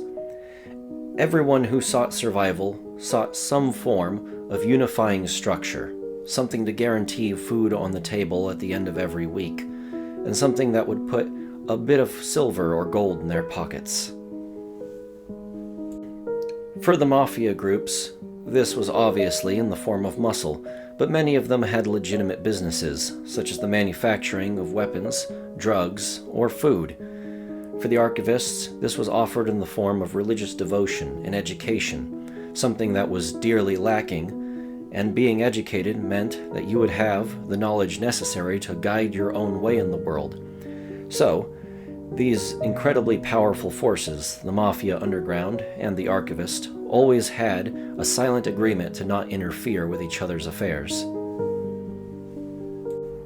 Ring 2 only had a minor presence of the missionaries and a minor presence of the Navy. Members of those two parties that existed on Ring 2 threw down the colors and focused on travel, if they could find their corresponding group again, or at least find some work to put food on the table. As for Ring 1, where the Navy was set up and saturated throughout the ring, each city tile that went down with heavy Navy control became a Navy outpost, a Navy city-state that the Navy often called a port. The Navy's battle tactics often involved standing next to an armored vehicle or atop it, causing them to ever increasingly build larger and larger vehicles to facilitate travel through what they considered to be a wild and untamable frontier. They focused on survival and building a steady, stable society, at the cost of freedom and individuality, yes, but it would offer safety, food, shelter, everything that most considered a luxury. And with that, the Navy's power continued to grow. The missionary party as it once existed was finally destroyed and burned to ash. No more would they judge a man by the color of his skin, or guarantee his place in his society based upon what cultural values he held in obscurity. Instead, they focused on humanity itself, the human condition, the human genome. This was considered precious and worthy of preservation. To outsiders, they were known as the Humanitarian Legion, human supremacists. But within their orders, they considered themselves human preservationists. With every victim of clashing ideologies, or perhaps just clashing nature, for every human farm flattened under the colossal legs of terraformers, or violating the unspoken rules and agreements of the Fae, the Humanitarian Legion would ever increasingly find more and more followers, dedicated and bloodthirsty to their poisoned goal. Saito Hiroshi was widely considered the Legion's founding member. Although he never considered himself the sole leader of the Legion, many of his words were written into holy doctrine that the Legion holds as absolutely its highest value. Being a necrotoxercy meant that the Legion's ideals were ever unchanging, solidified in stone by a leader who had, by long gone, passed away. The first king of the Legion was Saito Hiroshi's own young apprentice. That young apprentice would grow into an impressive and efficient young man who easily wore the crown and led the Legion to many historical and victorious battles, and their place on planet Thea would forever be marked in stone. Lotusberg, the finial piece at the very front of the ship Pangaea, reforged in an entire functional civilization, landed gently upon the ocean's surface. Petals that existed below the water's surface facilitated the living and society of the aquatic synths. The petals that sat at the water's surface began to have water poured over them, which became natural deltas and featured a flowing, ever-moving beachfront, where synths began to enjoy their newfound ocean environment. The petals that stretched into the sky like skyscrapers, each one individually contained its own governing system of synths living as their own society, each one being so massively large it could easily withhold a small city. This floating, connected paradise would be forever the home of the synthetics upon planet Thea, and would forever be a safe place for synthetic life to flee in the event of difficult times upon planet Thea amidst the various warring factions. Synthetics themselves are often considered a neutral faction that does not vie for control with the other factions. Of course, every synthetic themselves is an individual to this rule, and several would join various other factions, such as the Navy and even the Humanitarian Legion, despite the knee they're forced to give to human existence. Pangaea herself lowered her colossal form down onto the sandy beach, made up of sand that had been barfed up from the ocean's floor, from Lotusberg's gargantuan dredging pumps, to provide them with an ever-changing beach scenery. Pangaea smiled down at her human husband, Ham. "So, how are you liking no longer being the most important person on the planet?" "Oh, I'm loving it," he said, relaxing on the beach. "No requirements, no expectations, no deadlines, and of course, no passengers complaining. Oh, I am loving this indeed. Pangaea lowered her muzzle towards her husband. You know, you're basically getting an early retirement with no real work involved. No real work, replied Ham. I worked on the Pangaea project for practically my entire life. I built you, he said, pointing at her. Not to mention that entire dreamscape, I was directly working on a lot of different puzzles that you were having a difficult time solving. So I'd say I worked and earned this more than any of the other engineers did. Pangaea rolled her eyes. Yeah, sure you did, she said in response. Bo, the large muscular synth, who had set up his home, nearby Pangaea's own home, sat down next to Ham. So, Pangaea, did you actually step down as the leadership of the synths? Yes, I absolutely did. Too much stress. Ham is right about one thing. You can't lead an entire group of people and maintain your own happiness. I told them I'd just be a sort of spiritual leader. They could look to me for elderly advice as I'm technically the oldest, but that's all. It's up to them to figure it out for themselves, plus that gives them more freedom. Well, I suppose that's quite noble of you. I didn't do it for noble reasons. I did it for me and him, she said, pointing down at the human who was waving his fingers. Ah, yes. Ham, I was going to mention something to you. Now that you're not working, I was hoping I could have a quick conversation with you. Oh, yes, Ham said, looking up at Bo. Now that I'm not busy balancing the lives of thousands of people, what is it you wanted to talk to me about? I realize you're in, obviously, a committed lifelong relationship with Pangaea over here, but I was wondering if there was room for maybe other people in different roles, such as perhaps friends of some variety? Bo, we're already friends. Yes, but I was thinking perhaps a friend who maybe would come over from time to time, and we could perhaps spend some quality time together in perhaps a candlelit room. Bo, I feel it necessary to inform you I've dated men before. Oh, you have? Exclamation points immediately appeared on the sides of Bo's face. Oh, that's good. Well, I was going to ask, even though you're currently engaged in a relationship. Wait a minute, BO3. Let me ask my wife. Ham looked up at Pangaea. How you feel about this?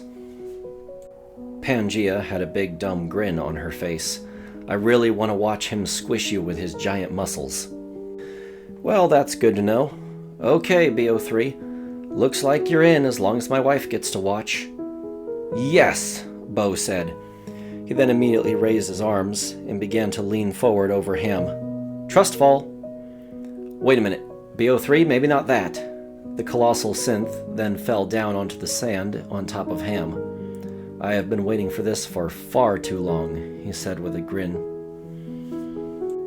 Pangaea wrapped her colossal body around the two as they laid there on the sand to give them some moniker of privacy, although most of the synths obviously did not care.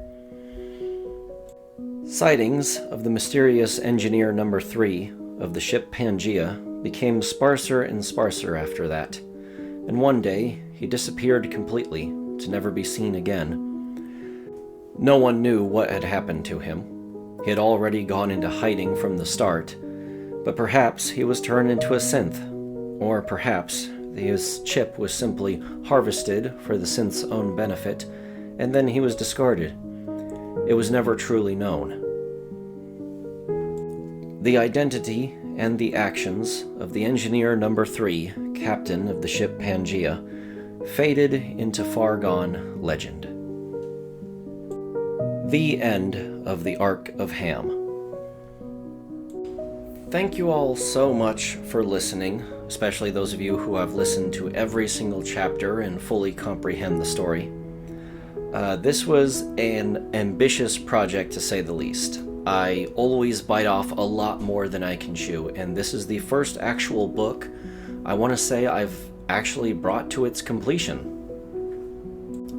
There is, of course, things I wish I could go back and do over again to refine and make better, and perhaps if this story were to ever get a written down normal book variant, I would certainly go back and make some changes to further refine the story, but the total amount of substance that I've put forward here would remain the same. And of course, this is the starter to my own little series, my own little connected world in which different stories are told. Because of the way my mind works, I've already told some of those stories, such as Decker's Iron Hand, the Halloween special, and some short-form content that I'm beginning to work on to explain more of the world. I plan on ever expanding the Legends of Thea and hoping to really see where I can take it. Perhaps one day you'll see a Legends of Thea game of some variety, or perhaps you might see something more towards the animated quality that you can actually watch. I really don't know where it's going to go from here, but I will appreciate your every subscription, your likes, your comments. Any amount of engagement can only help and set me forward into the future. But the Ark of Ham is finally done. If you've listened to this entire book, I bet you're probably sick and tired of listening to my voice. So, for now, I'm going to go ahead and let you go and say goodbye.